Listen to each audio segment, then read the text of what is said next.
The Tyrants. There is no Resident Evil without them. Manufactured as abominations, completely superior to humans in almost every way.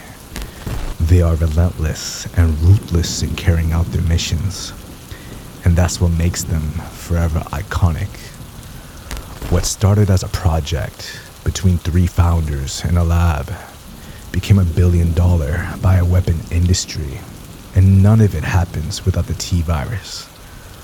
The lore of Resident Evil is tyrannical because the whole thing was built on a false promise. Umbrella wanted a super soldier they could sell to any government with a big enough check. Imagine having your own assassin or bodyguard that could tank any round your enemies could put in it. The market was ripe for the picking, and Umbrella only had to abandon its own humanity to get there. Honestly, Umbrella's humanity was already in the discount bin by then.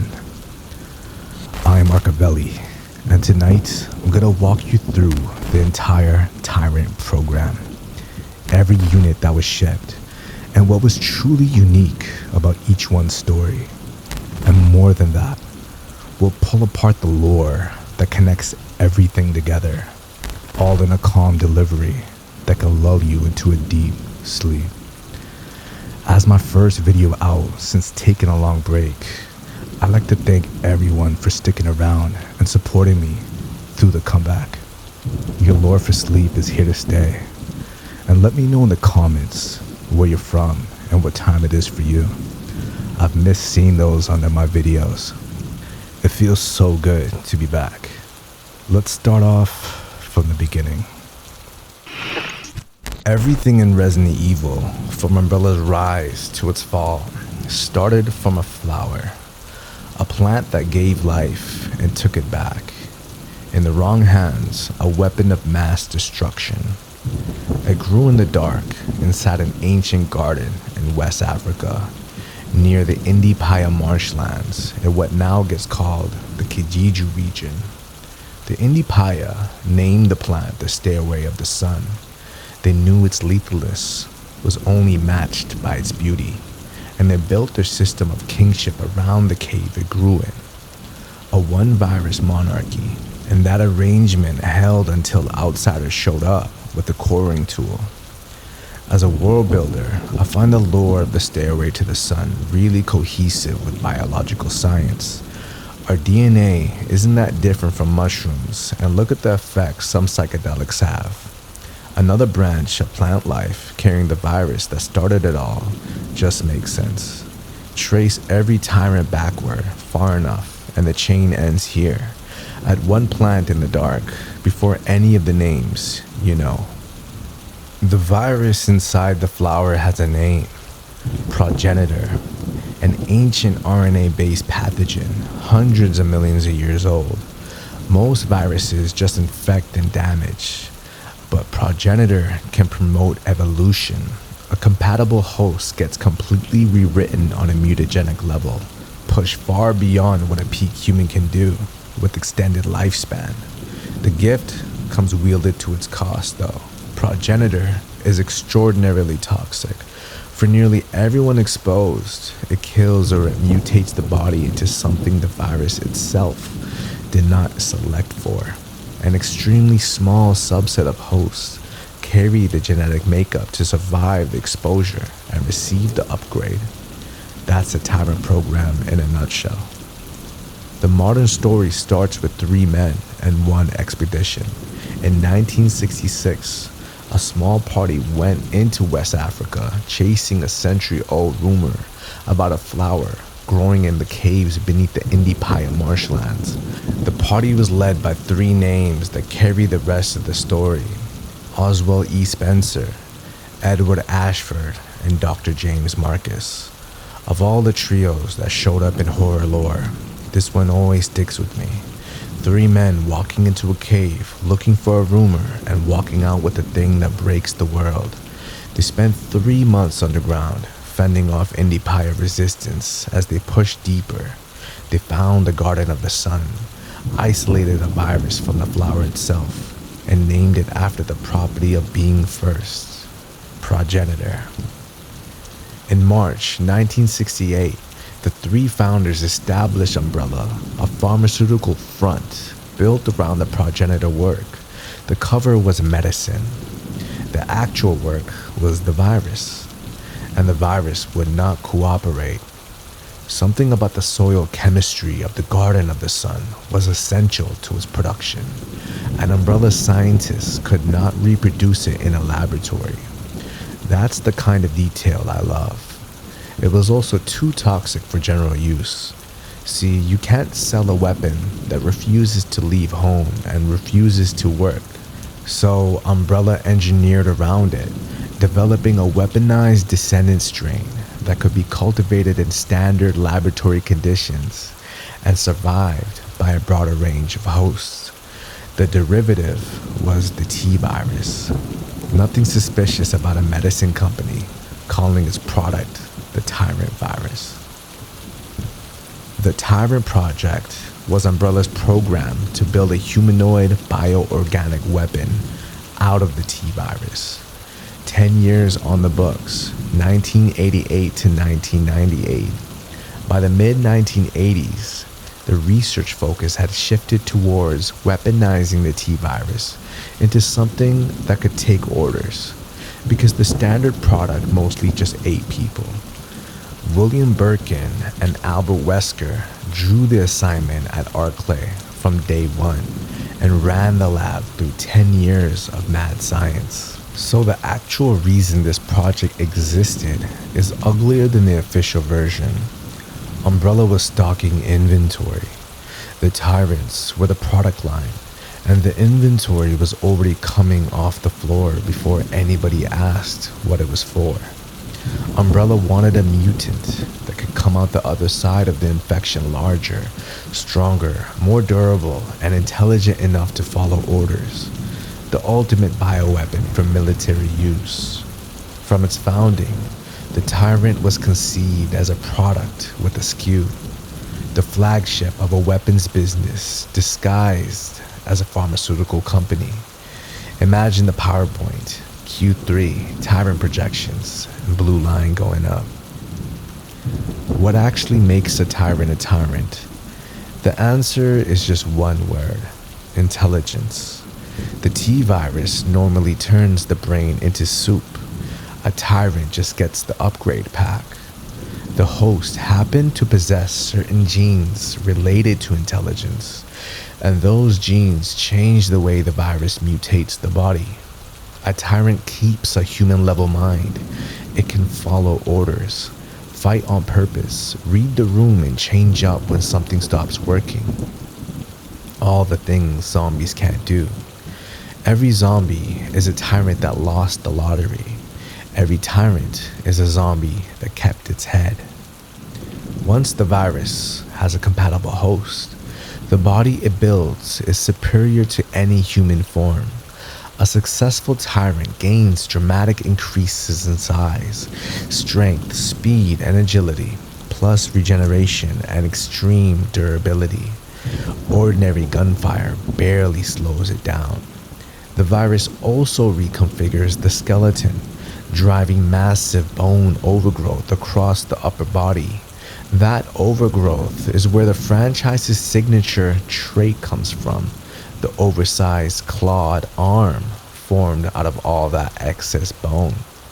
Picture a body where one arm did all the mutating and the other arm just clocked out. They kept the human shape on purpose. A humanoid form handles weapons and tools and moves through spaces a human moves through. Doors, corridors, stairs. Doors in particular are the dividing line in horror games.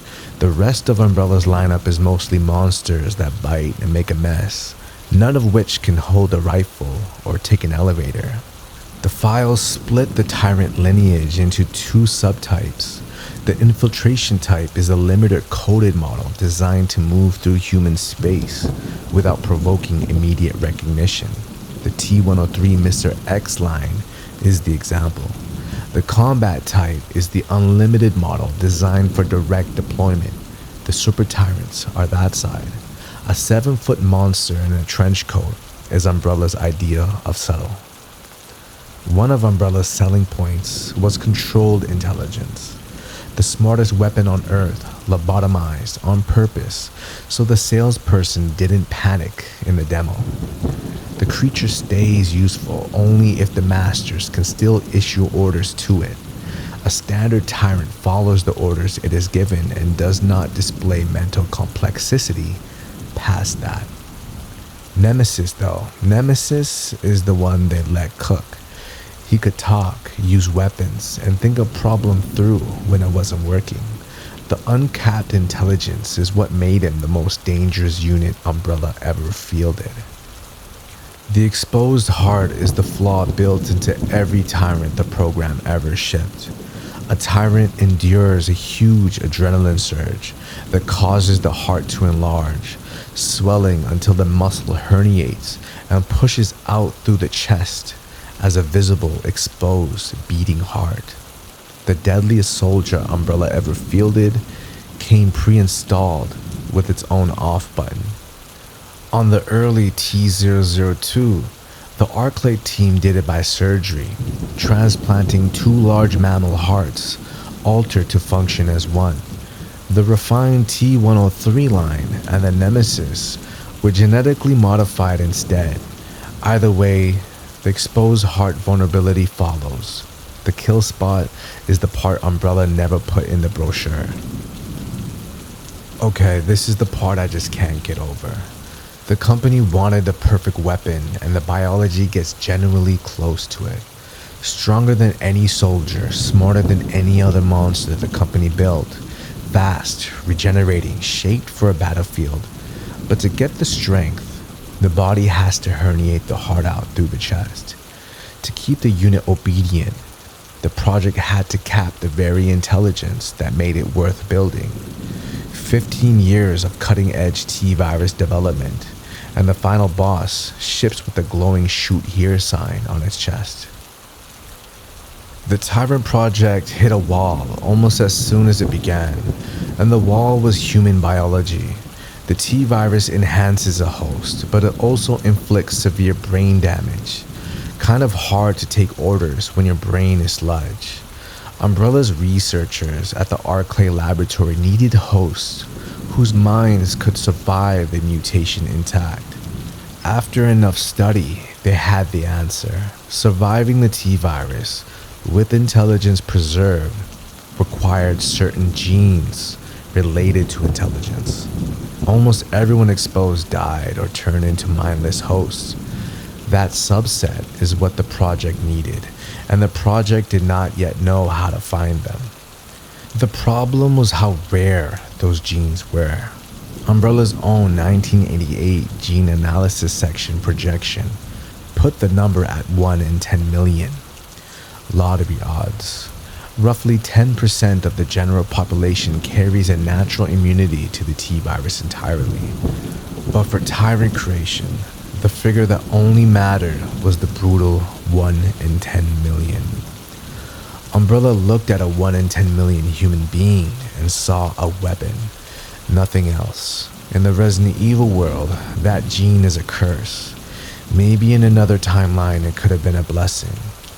But the wall forced 2 answers, and the first was to refine the virus.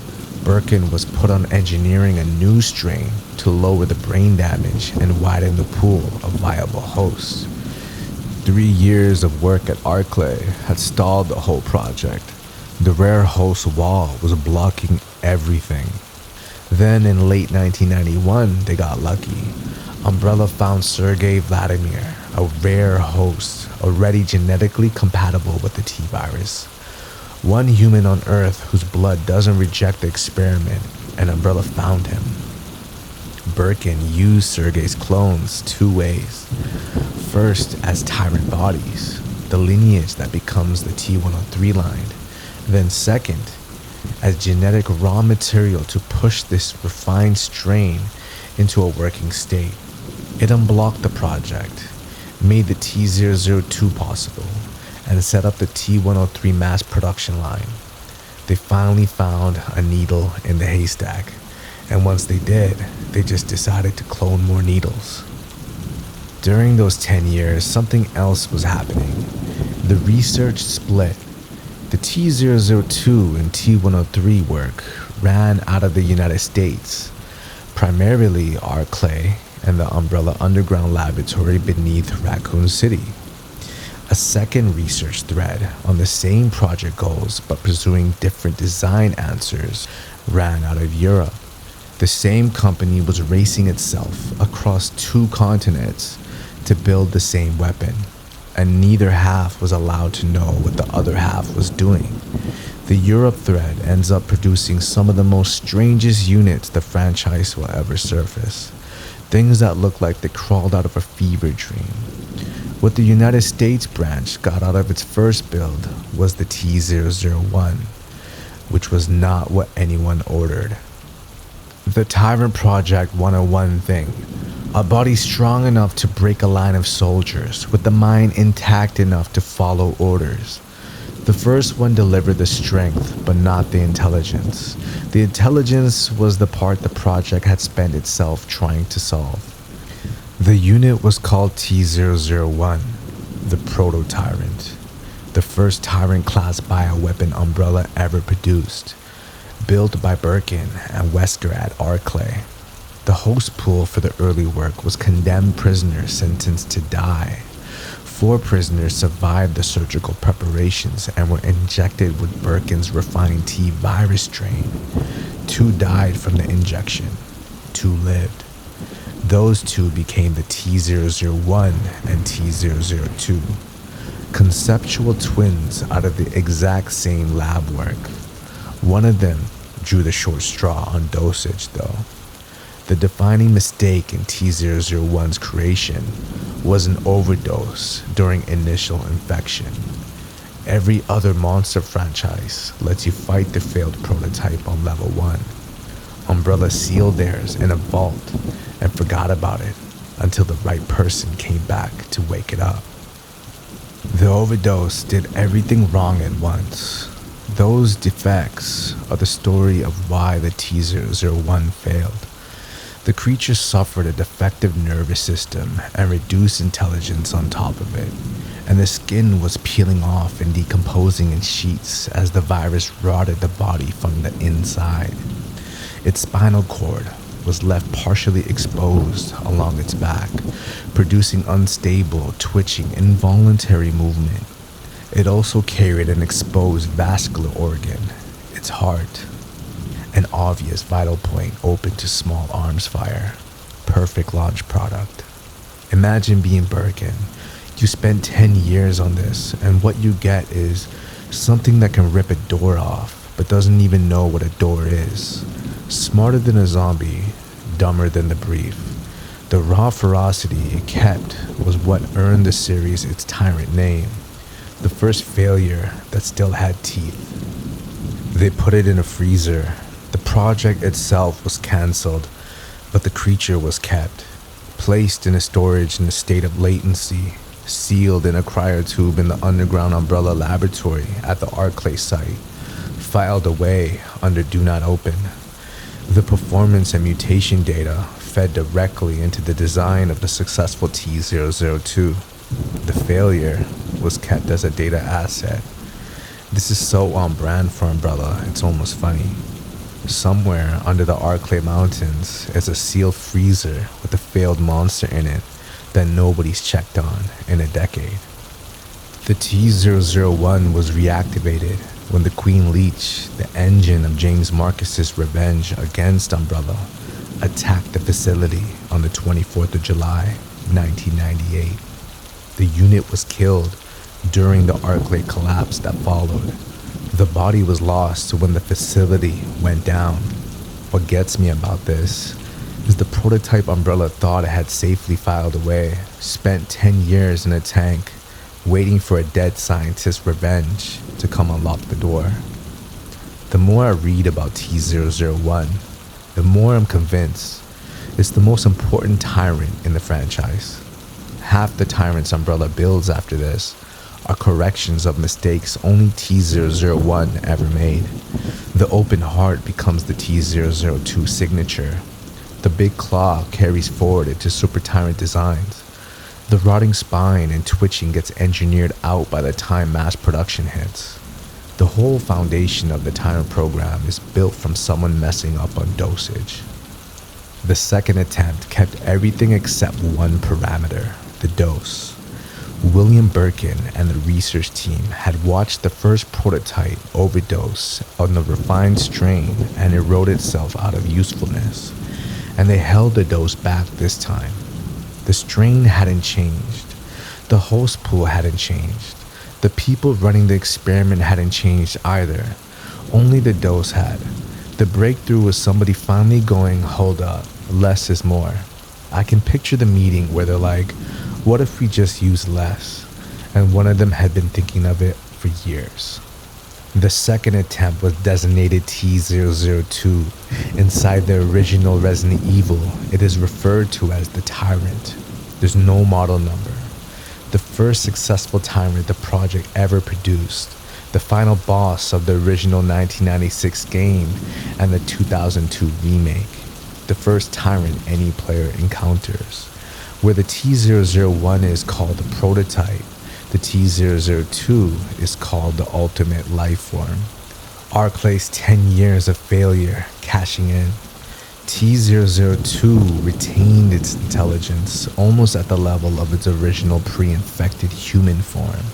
Enough to follow orders, enough to execute a wide variety of complex commands.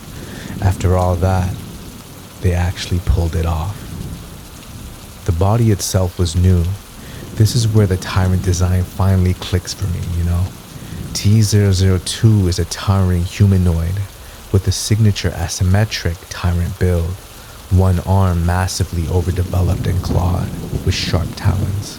The other arm is closer to a human limb. The most iconic feature is the enlarged heart, exposed on the chest, visible through the skin. Fun fact. The exposed heart only became a weak point in the files years after T-002 first shipped. The 1996 file just had it as the unit's look. T-002 was also fitted with a small internal power limiter, a device built into the body to hold the creature under control. And Umbrella, in their infinite wisdom, was about to hand it to Wesker. Of course they were. The T-002 was meant to undergo a final combat test against the trained soldiers before being commercialized. The test was postponed though. Everything changed when the T-virus leaked at the Arclay labs in May 1998. The leak was triggered by the Queen Leech, the creature that sabotaged Birkin as he was injecting the T-002 host. And of course, Wesker is in the room too, because Wesker is in every room. Wesker gets the credit for taking down Umbrella, but Marcus actually fired the first shot. So by July 1998, the T-002 is just sitting there, finished, untested, waiting on a trial that was never going to happen. During the mansion incident in July 1998, the final use of the T-002 was handed to Albert Wesker, an Umbrella operative embedded as the captain of the local STARS team. He was ordered to gather combat data on the T-002 using his own team as test subjects, and to destroy the Tyrant afterward. Those were the orders Umbrella thought they were giving him. Wesker was already planning to abandon Umbrella and take the data for himself. And the live fire test against his own team was the cover. He cornered the STAR survivors inside the Spencer Mansion's underground laboratory and opened the T-002 stasis tank himself. Wesker had also self-injected with the prototype virus moments before. Of course he did. Wesker's whole personality is doing the second thing before you're done processing the first thing. The Tyrant wakes up and it attacks. It recognized Wesker as a Tyrant Project participant and impaled him first on its claw, left him for dead, then turned on the remaining STARS members. The ultimate soldier attacked the man who unleashed it without hesitation. Wesker's plan ran perfectly until the part where it didn't. The recognition was deliberate. The T-002 had been built with enough retained intelligence to identify the people who built it, and on day one, with the project lead still in the room, it picked him first. The 4-star survivors, Chris Redfield, Jill Valentine, Barry Burton, and Rebecca Chambers, fought the T-002 and knocked it down. The damage disengaged the small internal power limiter. The body mutated into the Super Tyrant form. It forced its way straight through the concrete of the Arclay laboratory to pursue the survivors. The survivors reached the mansion's helipad, and the Super Tyrant followed them up to the roof. The place was about to explode. With the count running out, Star's pilot, Brad Vickers, brought a rocket launcher in by air and dropped it onto the helipad for the survivors to use. Brad gets 2 seconds of usefulness in the entire franchise. This was one of them. They used it. The Super Tyrant was killed by a direct rocket hit. The T-002 body itself was lost in the destruction of the facility. The first true Tyrant, dead on a roof, while the building caught fire under everyone. Everything after this is a downstream of one quiet moment 2 scientists shared in a doomed building. Months earlier, when the T-virus first leaked at Arclay in May 1998, cloned embryos of the T-002 were successfully evacuated. Wesker and Birkin walked into the lab together for them, while the building was already locking down. The T-002 died on the helipad in July. The genome had already made it out in a cooler back in May. Those evacuated embryos became the genetic foundation for the mass-produced T-103 line. Imagine being Birkin and Wesker walking out of the quarantine lab with a cooler full of monster eggs, while everyone else is inside dying. The genome rode out in a case to the Umbrella Underground laboratory beneath Raccoon City, where the work to make it repeatable begins. If you're still awake for this, you're about to watch Umbrella try to make 100 of these things and mess up every single one. The problem Umbrella was looking at after Arclay was the kind that ends a program. T-002 had worked, then died on the helipad before the mansion's ash had cooled. The Tyrant project had everything it wanted on paper and nothing it could ship. Umbrella had built the perfect weapon, and the perfect weapon had a 1-night warranty. The T-002 sat in storage for months at a time, body in fluid, eyes closed. The weapon only stays a weapon while somebody is watching it. The mass production turn carried 2 jobs: make the Tyrant repeatable, make it controllable. Umbrella solved repeatable first. The company spent the rest of the program on controllable. There is no field on Umbrella's after-action form, for ASIC killed its own manager. Somebody at Umbrella had to invent one. The unit performed exactly as designed, except for the part where it killed the man holding the leash. Whatever Umbrella's fix for that controllability problem was, it had to answer what happened on that roof. Because you can't really put that on a catalog when the first demonstration ends with the salesman dead. The answer Umbrella reached for was a coat built to hold the Tyrant in check. And that coat is what made the rest of the line possible. The compatible host they spent 10 years searching for was dead on the roof of the Spencer mansion, which under normal circumstances is the kind of thing that ends a research program. But Umbrella had quietly cloned him before the destruction order. The company's instinct on a rare asset is to make a backup first and ask permission second. The design documents from this period read like a product catalog. Foreign militaries, private clients, parent military groups, dictators looking for a deterrent. The same reading list every weapons company has, with more emphasis on the dictator section. The Tyrant would be manufactured at scale, deployed as bodyguards, assassins, retrieval agents, and heavy muscle. Cloning answered the first job. Control would haunt the program for the rest of its life. So by the time the mansion was burning, the embryo was already out, while the early leak was already being contained. Every Tyrant from here on out comes from what was in that cooler. William Birkin took the work forward in the underground Umbrella laboratory beneath Raccoon City, built for exactly this kind of careful engineering, and for nobody to ask what was happening down there. So the thing they were trying to fix was the instability. T-002 had been useful, but you couldn't leave it alone. A blank check on a bioweapon is the kind of paperwork you only sign when nobody upstairs wants to read the line items. The T-103 ended up being the most recognizable Tyrant in the franchise, almost entirely because of one specific unit.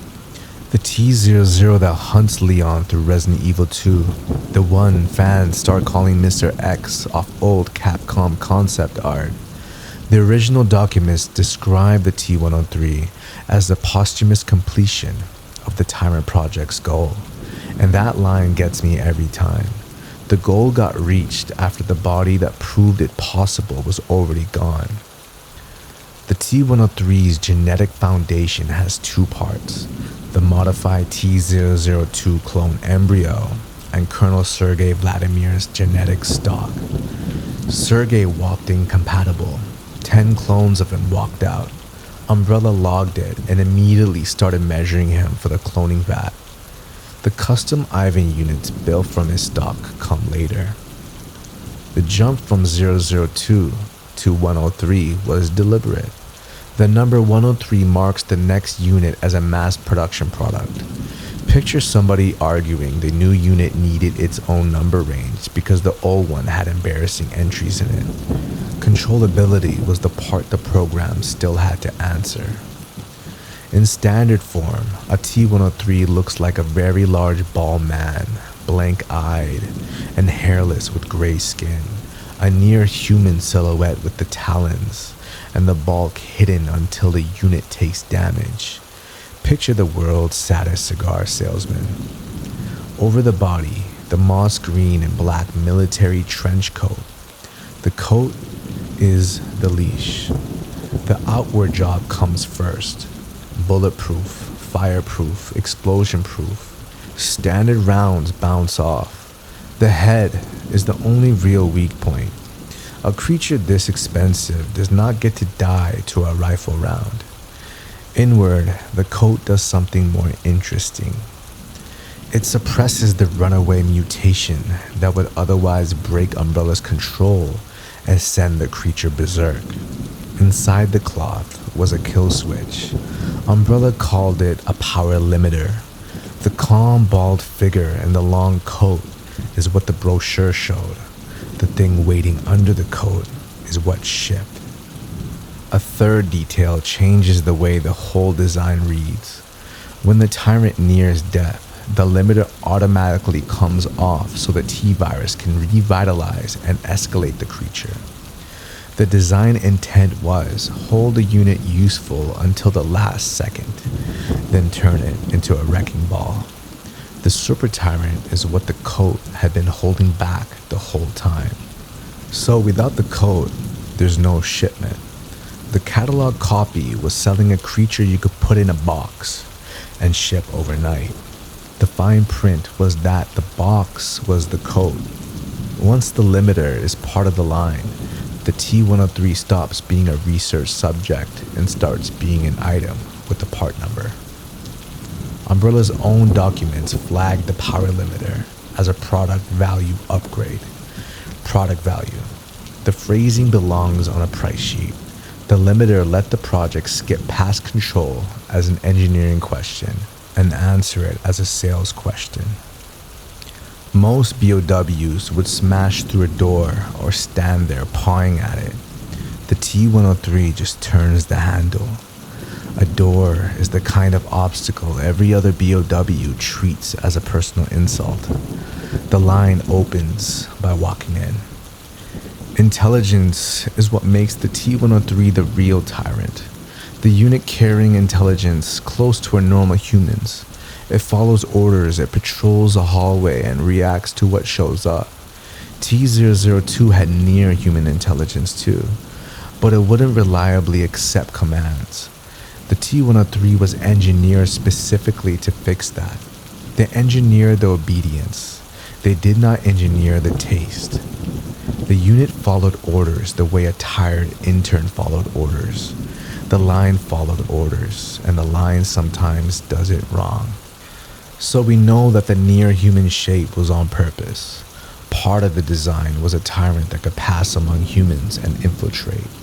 In practice, its sheer size kept it from blending in. A gray, blank-eyed, hairless man of that scale was never going to slip through a crowd. They shipped it anyway. Every T-103 ships in the code.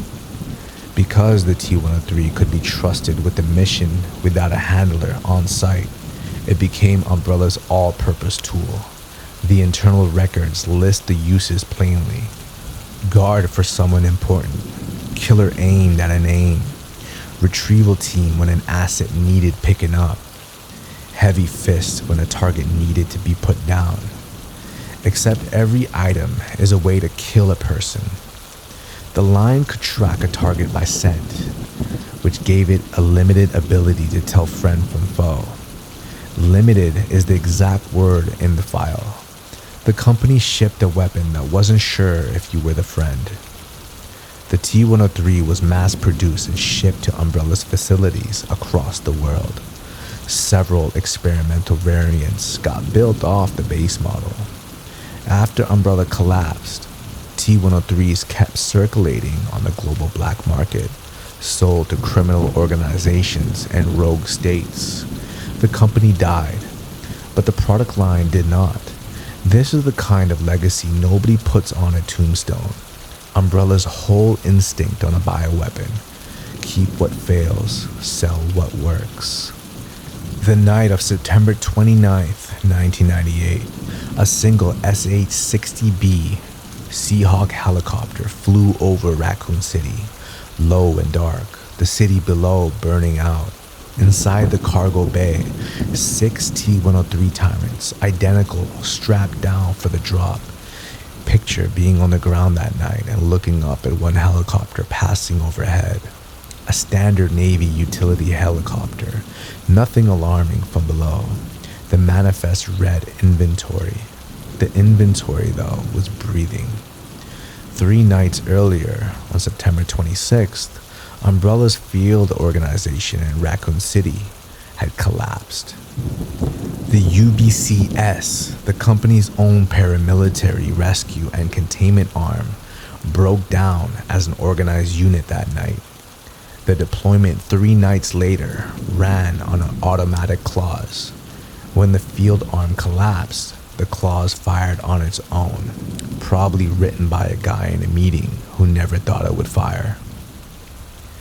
So on the 26th, the field arm collapses. On the 29th, the helicopter goes up. 3 nights between losing a city and delivering monsters to it.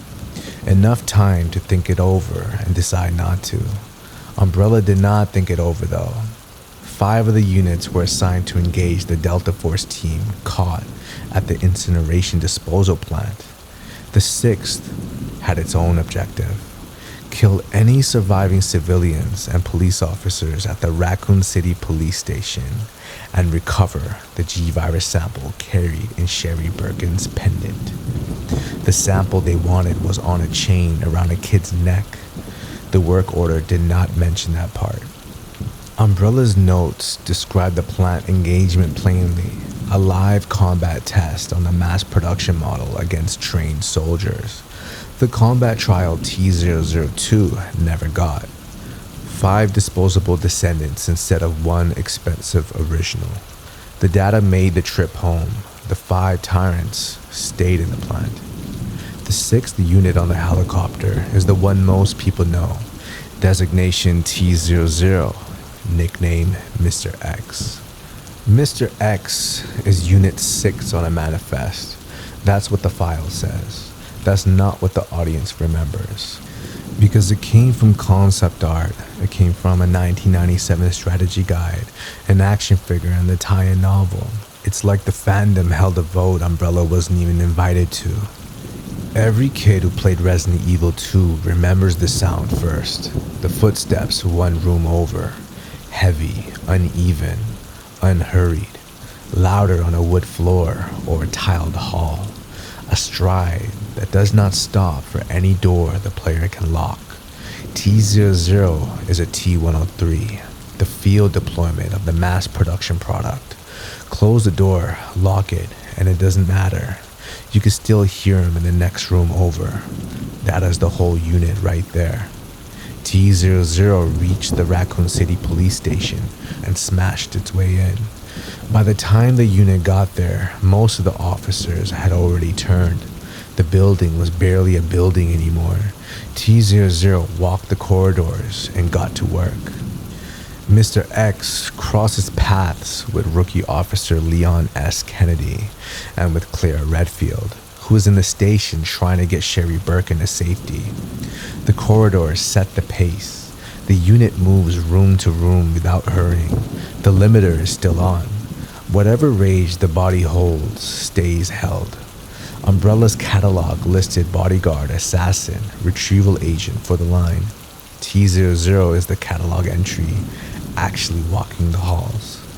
In the RPD underground parking garage, one vivid beat lands from Leon's side. Mr. X drives a fist through a wall and crushes the journalist Ben Bertolucci's head in front of Leon. That is a casual lethal image the unit gets associated with from then on. Wall is in the way, fist goes through it. Journalist is on the other side. Leon watches. Nobody is supposed to be ready for that. Shortly after Bertolucci, T-00 corners Leon in the same garage. The survivor Ada Wong rams the Tyrant with a SWAT van, then detonates explosives inside the vehicle. T-00 is still alive under the wreck, incapacitated, but still operational, still on the Sherry and G-Virus mission. The destruction comes later in the underground nest facility where the pursuit finally stops. Mr. X exists in both the 1998 original and the 2019 remake, and the remake changed the role. The remake made him a persistent free-roaming stalker hunting the player through the station. That single design call is the difference between an encounter and a memory. One remake detail belongs here. T-00 wears a fedora hat in the 2019 remake, while the original doesn't. The fedora is on the official record. The design team put a hat on a war crime and it worked. T-00 did not complete its objectives at the Raccoon City Police Department. The targets escaped toward the underground nest facility carrying the G-Virus pendant. Mr. X followed them down. The job wasn't done. Nobody had told the unit the job wasn't finishable. So the unit kept walking into the basement where the line actually closes. Inside Nest, Mr. X sustained injuries severe enough to trigger the automatic deactivation of the unit's power limiter. The leash built into the line, designed to come off on its own when the host body neared death. He then mutated into its Super Tyrant form, the controlled near-human shape and the long coat with the regulated posture. All of it gave away. The coat tore and the body had been waiting on permission. The creature made its last attack near the facility's emergency escape train, the route the protagonists were using to leave Nest. The Super Tyrant was killed at the train platform, destroyed by a rocket launcher thrown to the protagonist by Ada Wong. So on the helipad, the drop rocket launcher kills the first Tyrant, and the train platform and a thrown one killed this one. It's funny how history repeats itself. T-00 never recovered the G-Virus. It never eliminated its targets. T-001 was a failed prototype and T-002 was a lab miracle that killed the handler. So T00 is the field deployment of the line, airlifted in, handed a briefing, sent to clear a building, and it was disposable. One of 6 on one helicopter. Umbrella sent a stock unit into Raccoon City. The masterpiece stayed home. The line the company was built on works right up until the moment it matters. So Mr. X's body ended up at Nest. Meanwhile, inside Umbrella's own internal documents, the exact problem the company had been circling from the beginning was already named in writing. The words in the file: lack of control. The timing is what gets me here. T00 was at the bottom of a building, and Umbrella was running a memo system on the side that already diagnosed the flaw every dead Tyrant would carry. Nobody read the memos. So the Talos project proposal, written by the Arclay BOW research team as a pitch for a next generation Tyrant, buried inside is Umbrella's own diagnosis. A funding proposal admitting the product line is broken, and funding proposals usually lie. This one came out swinging at its own product line. Every later answer the program produced, every parasite and every chip, every plate of armor traces back to those 3 words. Most Tyrants are prone to sudden cellular mutations that halt the creature, impair its judgment, or break it in ways nobody anticipated. The super Tyrant state is the extreme end. Left alone long enough, a Tyrant like T002 would drift out of human control and start gaining a sense of self. A berserk monster you can plan for. A thinking one on its own you cannot. Imagine the shipping label, handled with care, would probably kill the courier. This was the defining wall standing between Umbrella and an actual arms business, and every unit ahead is a different shape of that same wall. Umbrella's response to this wall was to hedge.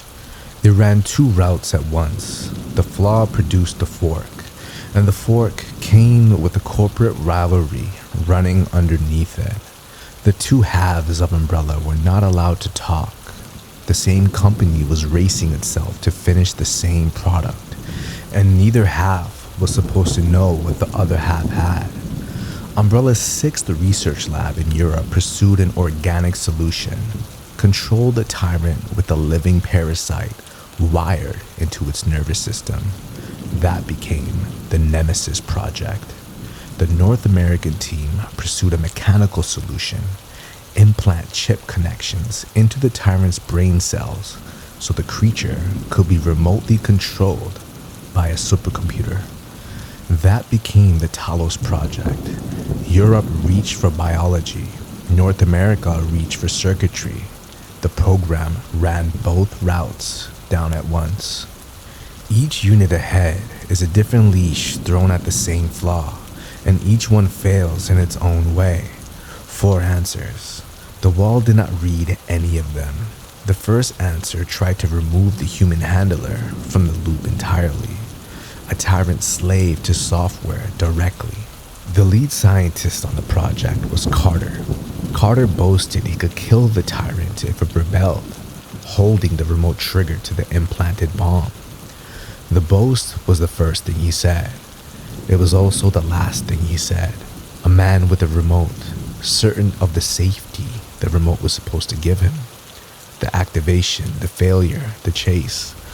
All of it follows from a sentence a scientist said out loud about the creature he was supposed to switch on.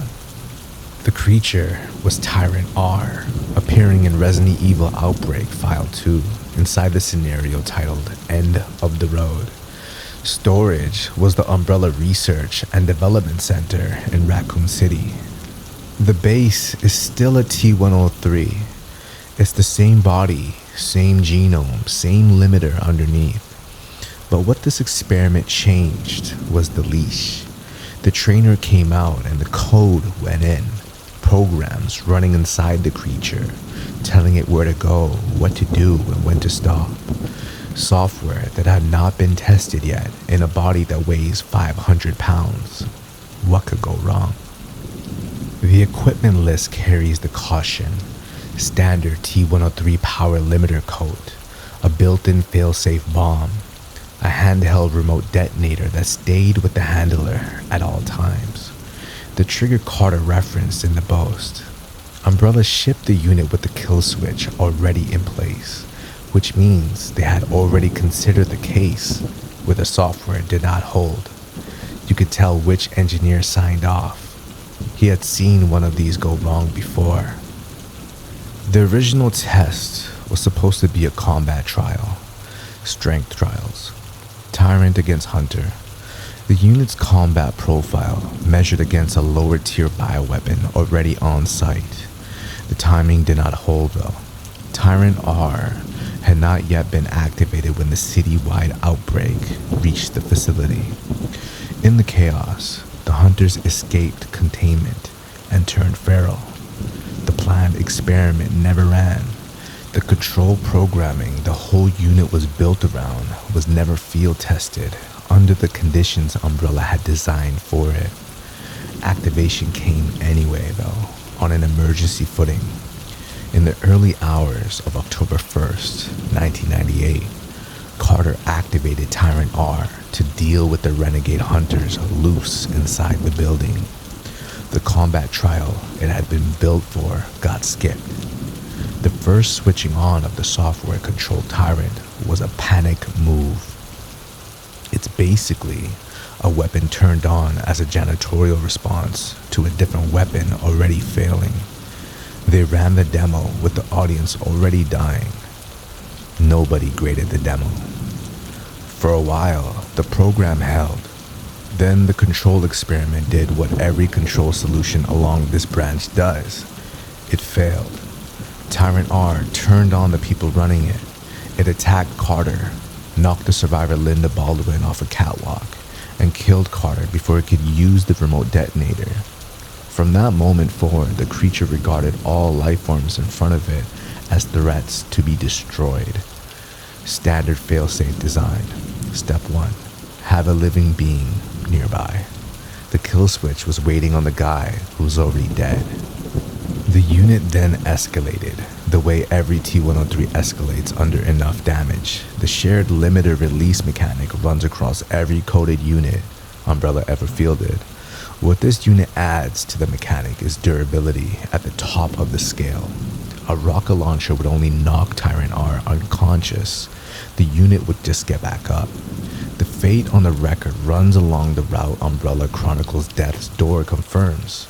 As Tyrant R closed on the survivors at the overpass, it was suddenly grabbed and absorbed into a larger creature, a unit called Nyx. Nyx was destroyed in that confrontation. Tyrant R, through its extreme vitality and regenerative capacity, survived both the fusion and Nyx's destruction. Ada Wong, fleeing Raccoon City with the G-Virus sample, reached the same overpass and put Tyrant R down for good. Shortly after, whatever was left was destroyed along with the city itself in the missile strike that leveled Raccoon City. The Boast got a receipt, and the receipt was the missile that hit the city. Umbrella's first answer to the control problem ended the way it deserved to end, by accident. The figure standing in the cell looks like every T-103 silhouette by then. Same height and same build, and the same dead pale face. What is missing is the coat. The Naked Tyrant experiment. The number 078 is its batch number, not a new model designation. T078 is a T-103 deployed without a limiter coat on purpose, to test what a T-103 does without one. The control group sits inside the same product line and runs the experiment Umbrella never let the standard units run. That single condition drives everything else. The file does not pin who made the call to deploy without a limiter. Because the limiter was absent, T078 underwent its own minor mutations that a coded T-103 would have just suppressed. So T-078 slams its claws instead of slashing them with heavy strikes and swipes. The blunt cluster like a battering ram on the end of the arm. And the wild part is, it ended up worse to look at and worse to fight. There is also no exposed heart, and that is a real point of difference. It has no comparable weak point even after mutation. Players had been shooting at the chest since 1996. Then T-078 walks in with no chest to shoot at. The body was built to refuse the kill shot the game had been training the audience to take. The story of how the unit reached Rockford runs short. It moved from the Antarctic Transport Terminal to Rockford Island under the Umbrella Security Service agent known as Hunk, by order of the island's commander, Alfred Ashford. Hunk, the Umbrella courier, whose entire job description was delivering things that should never have left a lab. He delivered T-078 alive in a crate while it was still awake. Alfred Ashford grew convinced the prisoner Claire Redfield was a spy responsible for the HCF assault. The conviction was wrong. In a rage and trying to stop anyone from leaving the island alive, he unleashed T-078 to kill Claire Redfield and Steve Burnside. Ashford's grief management protocol was unleashing the most expensive thing in the building on a teenager. T-078 pursued them relentlessly across the island. Claire fought it and seemingly put it down before she and Steve reached their escape plane. T-078 though was not finished. In flight, it forced open the cargo bay door and climbed inside. In the cramped hold with Claire down to her last few weapons, T-078's right hand mutated further into a Super Tyrant escalation. Claire opened the cargo door, released a heavy cargo crate from its safety harness, and let the moving aircraft do the work. The crate slammed into the Tyrant and carried it out the open door, and T-078 went into the sea below. The plane was the weapon and the crate was the round. T-078 is Umbrella pulling the code off to see what happens, and the answer is a Tyrant that mutates on its own, and it grows wrong, blunt instead of sharp, harder to kill rather than weak. The Europe division skipped the restraint shell question entirely. They tried to engineer the loyalty inward. And the third of the four control answers is the one the line came closest to admiring. Sergei walked down a corridor in the Caucasus base with two Tyrants in white coats beside him. Like bodyguards out of a music video, the line wore green for the field, and the line wore white for the hallway. It was the same garment, the same purpose, same restraint mechanism around the body, only the color changes. And that single color shift is the design statement. The Ivans are the bespoke fit, recolored to set them apart from the assembly line. The laboratory silhouette was built to walk a hallway beside a man rather than down it after him. The image is just the answer. And as you know, the man whose bodyguards these are is also genetically the source the mass production line was built from. 10 clones from Sergei as the reusable template. 2 of those refined as his personal guard. The colonel hired himself to walk behind himself. Imagine if you needed bodyguards and made them out of yourself. That is just a flex. The paperwork still calls it a guard detail. The most personal scale loyalty Umbrella ever fielded. Sergei's own fate, his later mutation, and his death at the Caucasus belongs to a later unit. So the strength, the durability, the limiter mechanics are unchanged. What Umbrella re-engineered was the higher functions. See, the Ivans are smarter and more capable of independent tactical thinking than a standard T-103, with an improved ability to pass as a human. Polite is a feature you have to engineer. Each Ivan wears a visor with a head-mounted display, color-coded so Sergei could yell at the right one in the field. The Super Tyrant failsafe mechanic stayed in. The Ivans rarely went super though because Sergei kept them on a tight handler grip. But like every Tyrant in the catalog, when an Ivan is fatally damaged, the body remembers what it actually is. The chassis underneath stayed honest. The Ivans served Sergei directly. One was dispatched to confront Wesker at the Umbrella Executive Training School as a punishment for his failure and disobedience. Wesker walked out of the fight because an explosion went off at the right time. Of course it did. And Ivan was also present at a different recovery, carrying the unconscious T-011 away alongside Sergei. Operational bodyguards, the kind that came from missions with combat data. The Nemesis project began with the body count that any alpha parasite gets implanted into a Tyrant body. If the host was not compatible, the host just died within minutes. Every Nemesis T attempt was a body on a table that either matched the parasite or didn't, and most didn't. The Europe lab spent its prototype budget on funerals. It was built on a T-103 host, the same mass production chassis as Mr. X, but it was a new driver, and that new driver was not human.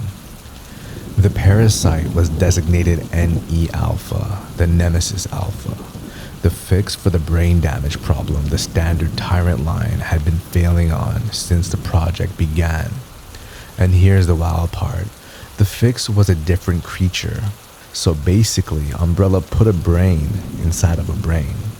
When the implant takes, the parasite gives the host human-level intelligence and self-awareness.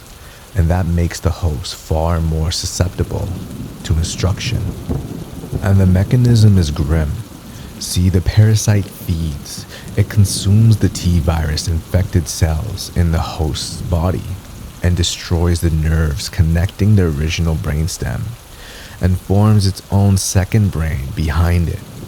So the mature parasite resembles an enlarged human brain. It also secretes a fluid that boosts the host's T-virus potency and drives regeneration dramatically. And by the time the parasite is mature, the body is its own body. That single unit is the one Resident Evil 3 follows, the creature simply called Nemesis, nicknamed the Pursuer. The other three did not field. At least two of the unfielded Nemesis T prototypes developed ego and self-awareness and tried to escape the laboratory. So the smartest weapon Umbrella ever designed, in its prototype stage, woke up and tried to get out. The project had been chasing intelligence and obedience as a paired outcome, and what it got in 2 cases out of 4 was intelligence on its own. Nemesis carried heavy weaponry, most iconically a rocket launcher, and here's the part that still messes me up. It could operate the rocket launcher itself, aim it and fire it and reload it as part of the hunt. So he's a thinking unit with a named target that he remembers, with the armored body and an operable rocket launcher. All 4 come together in the same fielded creature. Imagine being the engineer signing the paperwork. You wrote a memo in 1988 that said 1 body and 4 features. The unit walked out of the lab in 1998. Stars. Nemesis is the first Tyrant that talks, and the first word he says is the name of the people he is hunting. The Nemesis T arrived in Raccoon City speaking 1 word, and the same word repeated whenever the unit acquired a target. Hearing that word out loud and getting caught off guard just shakes you every time you play. The pursuit ran on live selection. RE3 in 1999 branches at multiple beats based on player choice. 1 version carries into every later game. So we have 2 beats inside the hunt that carry weight past the moment they happen, and the first is Mikhail. Mikhail Victor's bomb hurt the creature badly, but it did not stop it. The NE alpha parasite rebuilt the body instead of healing it, and every time the body got rebuilt, it just came back changed. Mikhail thought he was killing it, but he was just upgrading it. The second is Jill. Somewhere across the pursuit, Nemesis caught her and infected her with a strain of T-virus unique to the Nemesis parasites. And with Nemesis, there's no single super tyrant trigger. The parasite drives the body through progressive forms, each more deformed and more powerful. But the same repeated damage that builds the body up burns the intelligence down. And here's the part that breaks me. The thing the Europe lab spent 10 years engineering burned away as the parasite kept healing. And by the end, the smartest unit Umbrella ever shipped had been replaced inside its own skin by the dumbest version of itself. So this mission was the kind a Tyrant had been promised to do since the project began.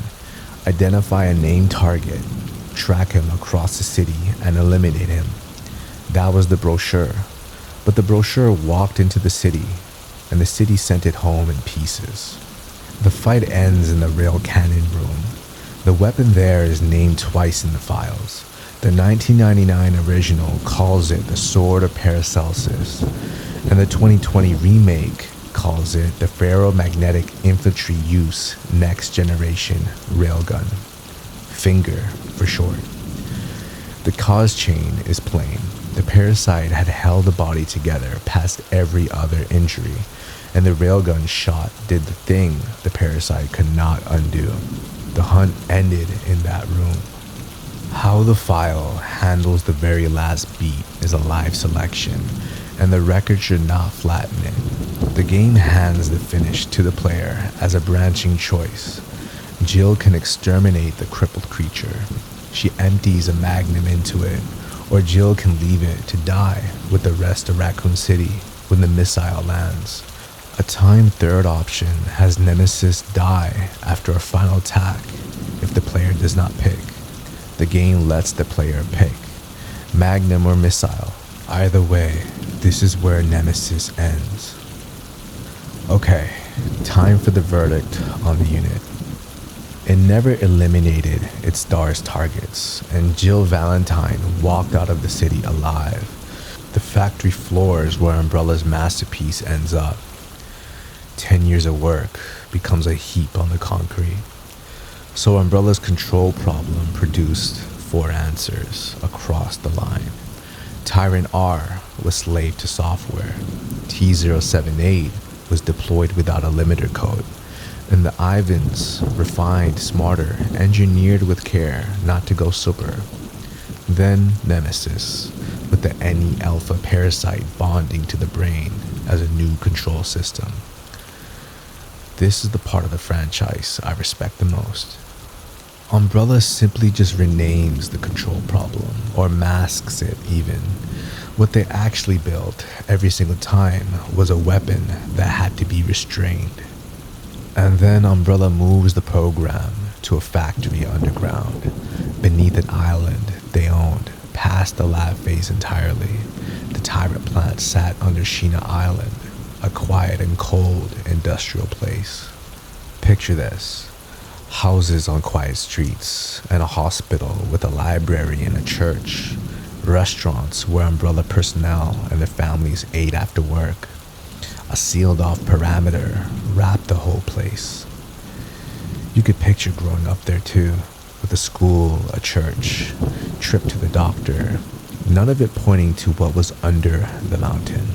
The residents trusted Umbrella completely, the way a company town trusts the company that built the houses and prints the paychecks. People went to work, came home, raised their kids, and never needed to ask what was happening on the far side of the island. Trust did most of the heavy lifting, and ignorance did the rest. The plant's administrator was Commander Vincent Goldman, a a ruthless Umbrella executive who reached his position partly by arranging the deaths of rivals. Goldman's resume had a string of murders on it. Umbrella took that as initiative. He killed his way up and was placed in charge of the most hidden facility Umbrella ever ran. The factory that built monsters sat under a town of families who thought they worked for a pharmaceutical company. Construction put the plant beneath an abandoned mansion on the far side of the island from the town. The geography did the rest of the lying. A derelict mansion is a sign that nothing happens here anymore. The sign was load-bearing. The factory under it was the thing that was actually happening. Every Tyrant site before Sheena was a laboratory. Sheena was a factory, turning out T-103s at an industrial scale. The units was inventory now. By the time the island fell to a T-virus outbreak, there were at least 78 T-103s of the standard mass production type already standing in storage. At least. Nobody counted higher because nobody had to. What the factory made did not stay on the island. The records state plainly that T-103s built at Sheena were shipped out to Umbrella facilities across the world. Mr. X, the big guy from RE2, came out of Sheena. T-078 shipped to Rockford. The 6 dropped over Raccoon City, started here. All of them traced back to Sheena Island production. The deployments had been visible all along. The origin sat under the mountain on Sheena, upstream of every Umbrella issue, T-103. The plant also developed a prototype designated the Hypnos T-type and produced other BOW types, including Hunters. The Hypnos prototype is its own story. Mass production ran into the same wall the project hit in the early years. Viable Tyrant hosts are genetically rare, roughly 1 in 10 million. Umbrella was trying to run a factory floor on lottery odds. The factory had to find a way through it. The research at the plant centered on a workaround, a hormone called beta-hetero-non-serotonin produced in the human brain, in the pituitary gland, during late-stage puberty. The in-game file states the hormone is necessary to mass-produce Tyrants. With it, the 1 in 10 million wall was no longer the limiting factor. See, engineering an answer is expensive, but trafficking the supply chain is cheap. Umbrella made a choice, and the choice was obviously the supply chain. The hormone forms in one specific gland, in one narrow developmental window, in one specific kind of body. The plant needed bodies that were producing it. The plant needed teenagers. This part is harder to tell than anything else in Umbrella's history. Under Vincent Goldman, the plant supply operation ran human trafficking abductions of teenagers from around the world. The captives were brought to a holding facility on the island, an Umbrella-run prison where each new arrival was studied and assessed. The prison sat inside the same isolated company town, a town of trusting families with shops and a nightclub and an arcade, none of whom were told what the holding facility was for. The suitable ones went to the plant, and the unsuitable ones went to the ground, and the paperwork was the same on both ends.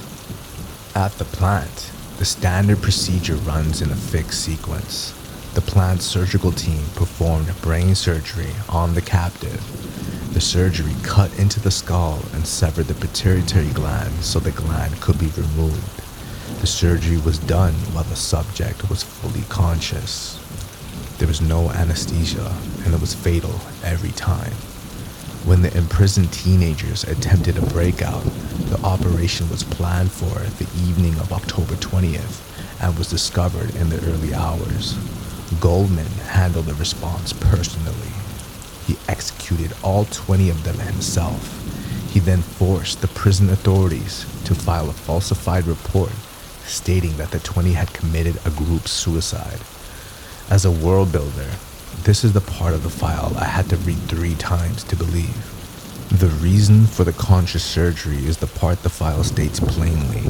The hormone is only produced under extreme fear and pain, so the terror of being killed was the procedure. It was the point. Anesthesia was treated as a contaminant. The factory ran on murdered children, killed slowly and deliberately, so the fear would yield a usable chemical. And that same chemical was used for the Tyrant Hypnos T-type, developed at Sheena Island's Tyrant plant. When first encountered, it sits inside a stasis tank, dormant and not yet a monster.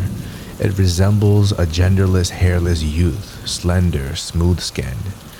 Picture standing in front of the tank. You see a teenager, then you see the arm. The only visible mutation is just one arm, slightly larger than the other and discolored, ending in sharp talons. The most human-looking Tyrant in the entire program, at rest in a tank. The name Origin keeps a pattern that runs 3 deep in the Tyrant catalogue, which I find interesting. Nemesis was the Greek goddess of vengeance. Thanatos was the god of death, and Hypnos was the god of sleep. So we have 3 tyrants and 3 Greek figures they were named after. Umbrella's HR department had a classical education, I guess. The project file always told you how the thing worked. The engineered core is a piece of genetics Umbrella called the Hypnos gene. Umbrella's researchers cultivated tens of thousands of different genes at the single cell level and then left them to fight. The cycle was repeated for 3 weeks across several million genes. They call this process natural selection. The phrase tells you more about the company than the phrase intends to. After 3 weeks, one gene won. The cell carrying that gene overtook neighboring cells by inducing sleep in them before killing them. Umbrella ran a Hunger Games for genes, and the gene that won was the one that cheated by sedating its opponents. Implanted into a body, the gene kills the weaker cells and propagates only the strongest. The creature runs the selection process inside itself, culling towards something stronger. The Hypnos Project was the brainchild of Goldman, described in the files as a eugenicist and a fierce Umbrella supremacist. The gene itself was created by Sheena Island scientist Dr. Klein. Goldman believed in sorting human beings into stronger and weaker stock, and the gene does the same sorting inside a single body on a loop forever. This is the line of the file that breaks me. The man's politics became the monster's biology. And one more thing the Hypnos T-type required, and the connection points back to the trafficking. The hormone beta hetero-non-serotonin, the chemical harvested from the trafficked teenagers, was also necessary for this prototype's creation. The file's stated reason is greater ferocity. The phrase is small, but the chemistry behind it is monstrous. The Hypnos T-type is the specific tyrant the worst crime on Sheena has committed to build. The children died on operating tables so this prototype could exist. Hypnos does not mutate once, though. It mutates through 3 forms across the encounter, and the Hypnos gene worked as a dial, where most tyrants only had an on switch. The first form is the near-human figure from the stasis tank, and the later forms grow progressively more muscular and more bestial as the gene continues its work. With Hypnos, the gene decided when the mutation stopped. The final form is where the file lands its key point. The last mutation produces runaway muscle growth, and the file describes it as regression. The creature loses its intelligence, loses its humanoid shape, and ends as a hunched primate-like beast. The same growth that bulks the body out also pushes the heart out through the chest wall.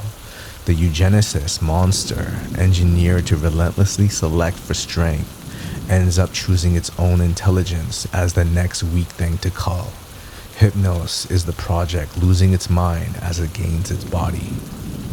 While the prototype was being built, the project around it was unraveling. Goldman's cover-up failed. The townspeople gathered evidence against him and prepared to have Umbrella remove him. Goldman's response in November 1998 was to bury the witnesses instead of the cover-up.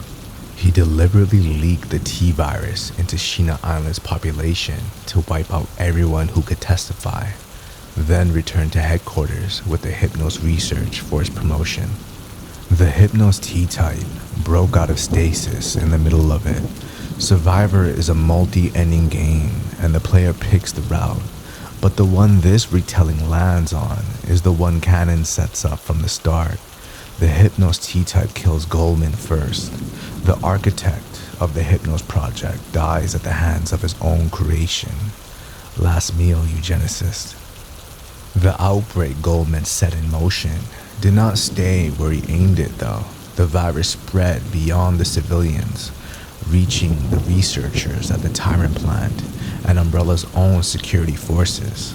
Umbrella headquarters then made the same call the company had made before.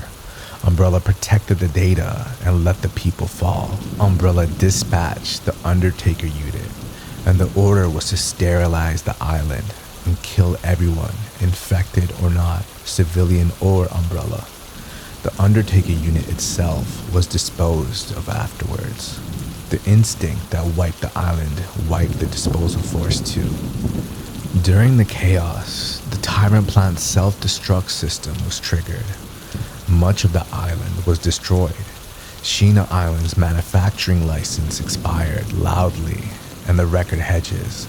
It is believed the destruction effectively ended the Tyrant project itself, and the hedge survives the crater.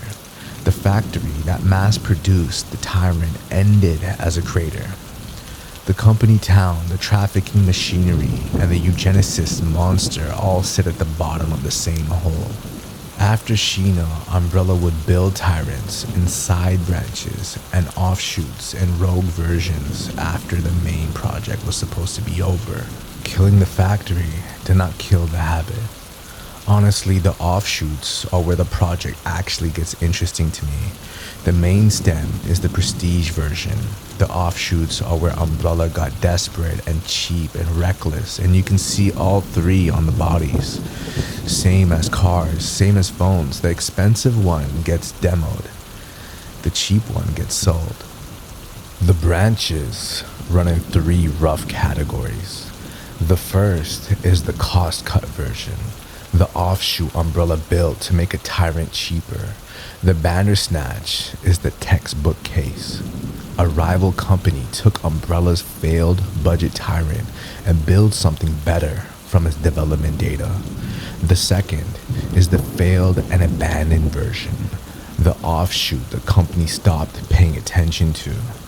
See, there's a kind of program a company keeps watching, and there is a kind of program the company just forgets. Both kinds keep producing units. Only one of them shows up in the quarterly.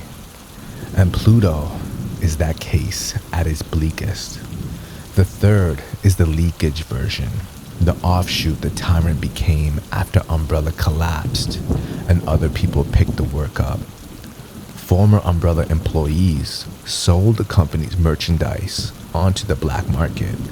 The technology was picked up by independent researchers and successor actors. The knowledge was out. Three routes ran in parallel, and all three ended up at the same place. When Umbrella stopped watching, the Tyrant kept building itself. I love this part of the lore because it's where the story stops being one corporation story. Once Umbrella starts firing people, the Tyrant just walks out with them. Every layoff at a weapons company is also a distribution channel. The first unit on that path is Tyrant C. Real talk, there isn't much here. Tyrant C is mostly a key card in a drawer. When you find the card, the door it opens is gone, and so is the answer. The unit was a prototype Tyrant model from the 1998 Raccoon City destruction incident. closely based on the T-103 line, built as an offshoot after the T-103 was already mass-produced. Its precise origins were never documented. Its only appearance is in Showdown 3, a boss rush minigame in Outbreak File 2. That is where Umbrella's full bioengineering effort got filed. Behind the start screen of a bonus mode, two features distinguish it from a standard T-103. A horn on its head, a coat the wrong color. The coat is purple in most documentation, red in one. Nobody explained the swap. Some units in the program got a file, and some just got a paragraph, and Tyrant C was one of them. Somewhere at Umbrella, an accountant looked at the Tyrant project spreadsheet and said, what if we just made it cheaper? The Bandersnatch is what came out of that meeting. The pitch was cheaper. That was the whole pitch though. Umbrella called it a cost-effective alternative proposal. So the premium units got Nemesis and Hypnos and Thatnos, and the budget unit got Bandersnatch. I feel like somebody in product naming was throwing shade in their own catalog. The Bandersnatch is a creature out of Lewis Carroll, named in the poems Jabberwocky and the Hunting of the Snark, a fictional beast Carroll never actually describes anywhere in the work. Someone in this corner of Umbrella's product line was naming monsters out of a nonsense verse. So one arm shrivels off while the other grows out like a fishing line with the hand at the end. You can see the budget from across the room. The T-virus routes control into the right arm at a much higher rate. That right arm becomes the weapon, massively overdeveloped, able to stretch out several feet with a powerful, crushing grip. The Bandersnatch uses it to attack from a distance and to drag itself around, grabbing surfaces and hauling its body towards a target. It reminds me of a lot like a zombie. It's like a shambling mass of sickly flesh. Its tissue absorbs a lot of gunfire. It moves slowly, and the lower half of its body is too weak to properly carry its weight. Umbrella's own verdict was that the Bandersnatch was unsuitable for serious practical deployment. It's like a Temu Tyrant. It looks right from far away, but falls apart the second you pick it up. In December 1998, Bandersnatches were stored at Rockford Island for combat data testing. When HCF, led by Wesker, raided Rockford, the attack triggered a T-virus outbreak and the stored Bandersnatches saw combat. One Bandersnatch was inadvertently released during the Wesker-Chris confrontation that ran across the raid. When Chris's body slammed into a containment field on the way down, Chris Redfield accidentally turning on a monster while throwing hands with Wesker. That is a Tuesday for this guy. The Bandersnatch line was discontinued, but Wesker walked out with the research data. The man is a one-man IP leak. I gotta hand it to Wesker. He walked into Rockford, set the place on fire, and walked out with 2 product lines. That is a hell of a quarterly review. The Jabberwock S3 was an experimental biological weapons series made by the rival company Wesker went to work for after betraying Umbrella. The same Rockford operation gave that organization the T. Veronica virus taken from the body of Steve Burnside. Both ingredients of the Jabberwock S3 came out of the same raid. Jabberwock is the title creature of Carroll's poem. It's the same poem the Bandersnatch is named from. The competitor kept the Carroll names, kept the design notes, and kept the failure points long enough to fix them. This is the kind of detail I actually love. The naming is doing the marketing the catalog text will not admit. The rival company took Umbrella's flop and fixed it. The withered arm got armor, and the exposed heart got covered. The brain got upgraded. The Jabberwock S3 runs on T. Veronica. the Ashford family strain that also mutated Steve Burnside in Code Veronica, the first stabilized bioweapon ever made on a T Veronica base. Intelligence runs higher than a standard mindless BOW. The body is grotesque, semi-humanoid and insectoid-like, multiple sickle-shaped arms ending in blade-like claws. Like a true tyrant, it has an exposed heart, but the Jabberwock S3 has a defensive form, folding its arms across its body to shield that heart and making bullets mostly useless. In 2001, Wesker sold Hidalgo T Veronica virus samples and biological weapons from the rival's catalog. The Jabberwock S3 is among them. So Hidalgo unleashed a T-virus zombie plague on the surrounding countryside and used the purchased units as terror weapons. The Jabberwock S3 is encountered as a boss in the Dark Side Chronicles during the 2002 South American operation, fought by Leon Kennedy and Jack Krauser. I really like this detail in the lore because we saw tyrants as corporate weapons in the beginning, and now we get to see them as cartel inventory. On paper, this branch was supposed to fix everything. Tyrant 091 was an experimental tyrant from Resident Evil Dead Aim. The body underneath is a mass production of T103 infected with an experimental new strain, the T plus G virus. It was designed to answer two problems: host rarity and intelligence. The old way was a long surgery on a rare body, and the new way was supposed to be a needle in any body. The catch is the gap between what the strain was designed to do and what the first version actually did. The strain's headline purpose was a bioelectric shield around the body that would deflect gunfire. Tyrant 091 was the first attempt with prototype V091, and it was a failure.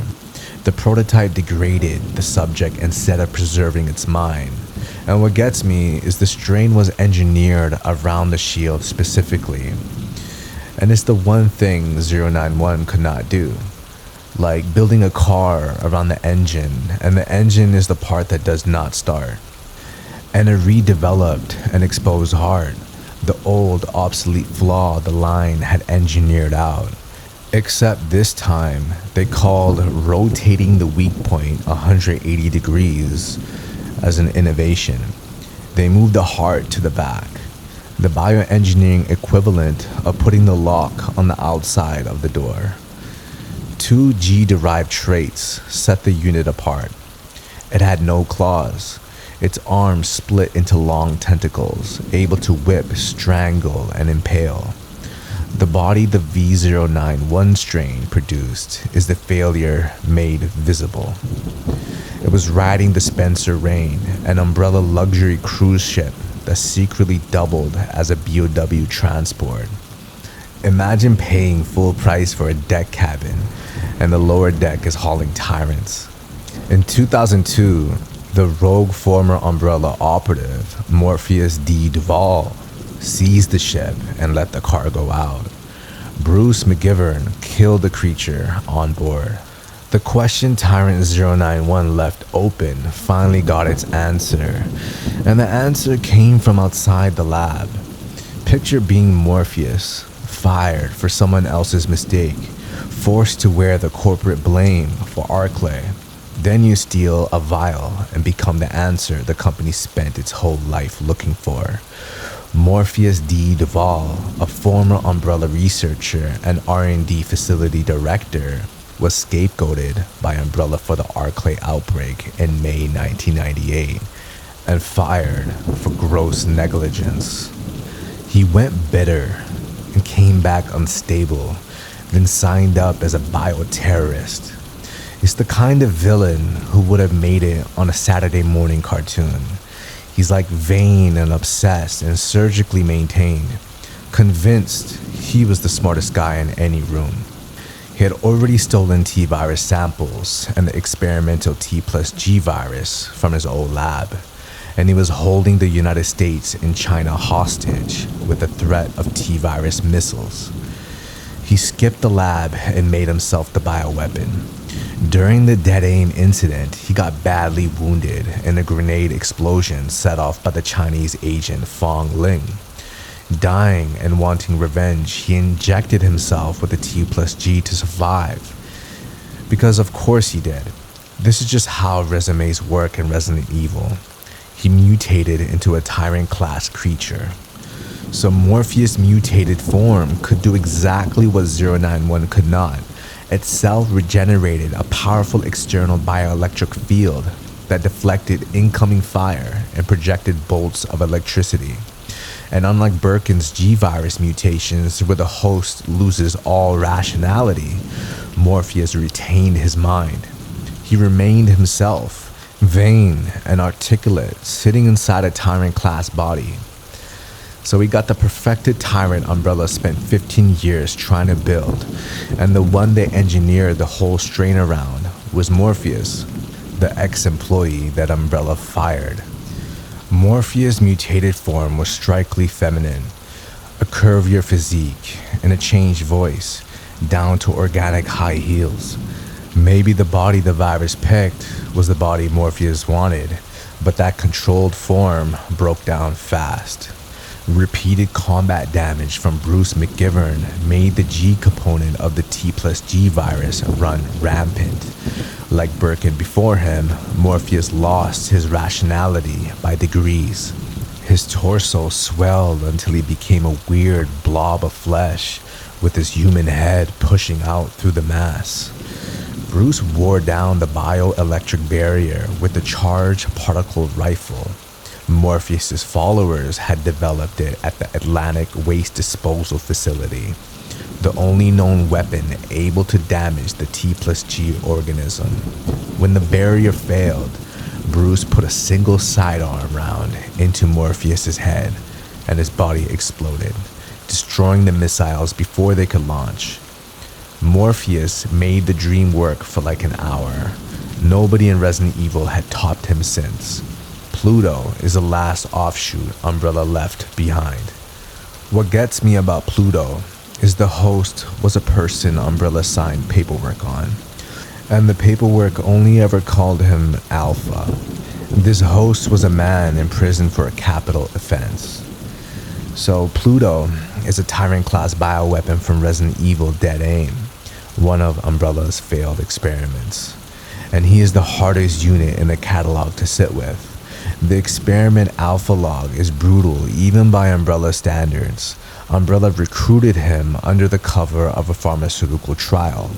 He was taken to Atlantic Island and held in a cell for a month, left distressed and waiting before anybody told him anything. The experiment ran 6 weeks in autumn 1996. And the Alpha Log records it almost like a diary where you get to see Umbrella's framing. Day 1, a metal rod was hammered into his frontal lobe to destroy his ability to feel pain. Umbrella's own word for that act was humanitarian. Days in, his eyes were surgically removed to study how the other senses would adapt. Later, he got injected with experimental steroids to force muscle growth. The muscle expanded, but in a wrong way. The body ballooned into a huge bloated, greenish mass instead of a lean killing machine a Tyrant was supposed to be. Umbrella classed Pluto a failure on paper and filed the result and moved on. His blindness is the defining trait. Pluto developed extraordinarily acute hearing and hunts entirely by sound. Any sound locks it onto the source. A gunshot, running feet, it's going to charge. Despite the enormous bulk, he's fast and surprisingly agile. On the 31st day, Pluto escaped confinement and killed every guard it could sense in the facility. Umbrella abandoned the facility and left Pluto alive inside it. It was a waste disposal site for their failed bioweapons. By 2002, the island had been abandoned. During Dead Aim, the Spencer rain crashed offshore and survivors washed up on the dumping ground. Pluto is encountered when the Chinese agent Fong Ling crosses its path, but because she stayed quiet, Pluto walked right past her without sensing anything. The creature was fought and destroyed by Bruce McGivern in a storage room in a facility nobody was supposed to find. The T-Abyss is a hybrid virus. Its base is the Abyss virus, a retrovirus endemic to the Kermadec Trench, found in deep-sea fish, carrying genes for adaptation to extreme pressure. The fish had been carrying it for longer than Umbrella had been a company. The Abyss virus was studied at the Montpellier Marine University, financed by Morgan Lansdale of the FBC. The Montpellier team spliced it with black market T-virus to produce the T-Abyss. Lansdale supplied 3 confiscated Umbrella subsidiary cruise ships as floating laboratories. Every part of the project sat outside Umbrella's chain of command. Lansdale financed T-Abyss to use it. The Bioterra fighting cover story ran on top of that. In 2004, he handed El Veltro the completed T-Abyss virus and the UAVs to spray it from the sky.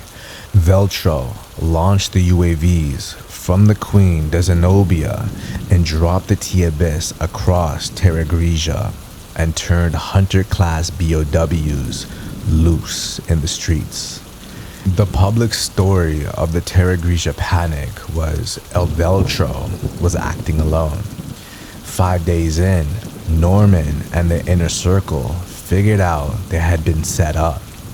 Lansdale was the FBC's founding commissioner.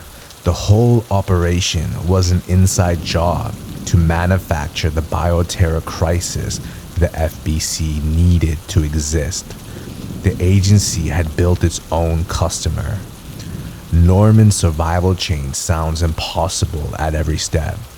He and several subordinates survived the destruction of Terra Grigia by using the T-Abyss virus itself. The virus's deep-sea adaptations left them hold off lethal mutation, and they lived at the bottom of the ocean for roughly a year. So a year in the deep sea, his villain timeline reads like a vacation brochure that went very wrong. He returned in summer 2005, broadcasting from the same cruise ships he had been framed on, threatening to decimate T-Abyss into a fifth of the world's drinking water. Chris Redfield and Jill Valentine cornered him in the Grand Hall of the Queen Dido. Norman administered the remaining T-Abyss to himself. Because he had been adapting to it across the prior year, his mutation ran a different path than the standard ooze liquefaction. His body underwent radical hardening, and he gained massive muscle mass and extended bone structure, producing the ultimate abyss, the only tyrant shaped final form his lineage ever produced. The ultimate abyss carries the same closing boss weight every marquee tyrant has. It teleports at short range and throws out after images, filling the room with duplicate decoys and only one of them real. The gameplay tell is a purple gas exhale after a blinding flash. The real Norman is the one emitting the purple smoke. Chris and Jill shot him dead. Then the body did something you never see in a boss fight. It reverted, and Norman came back into his own shape.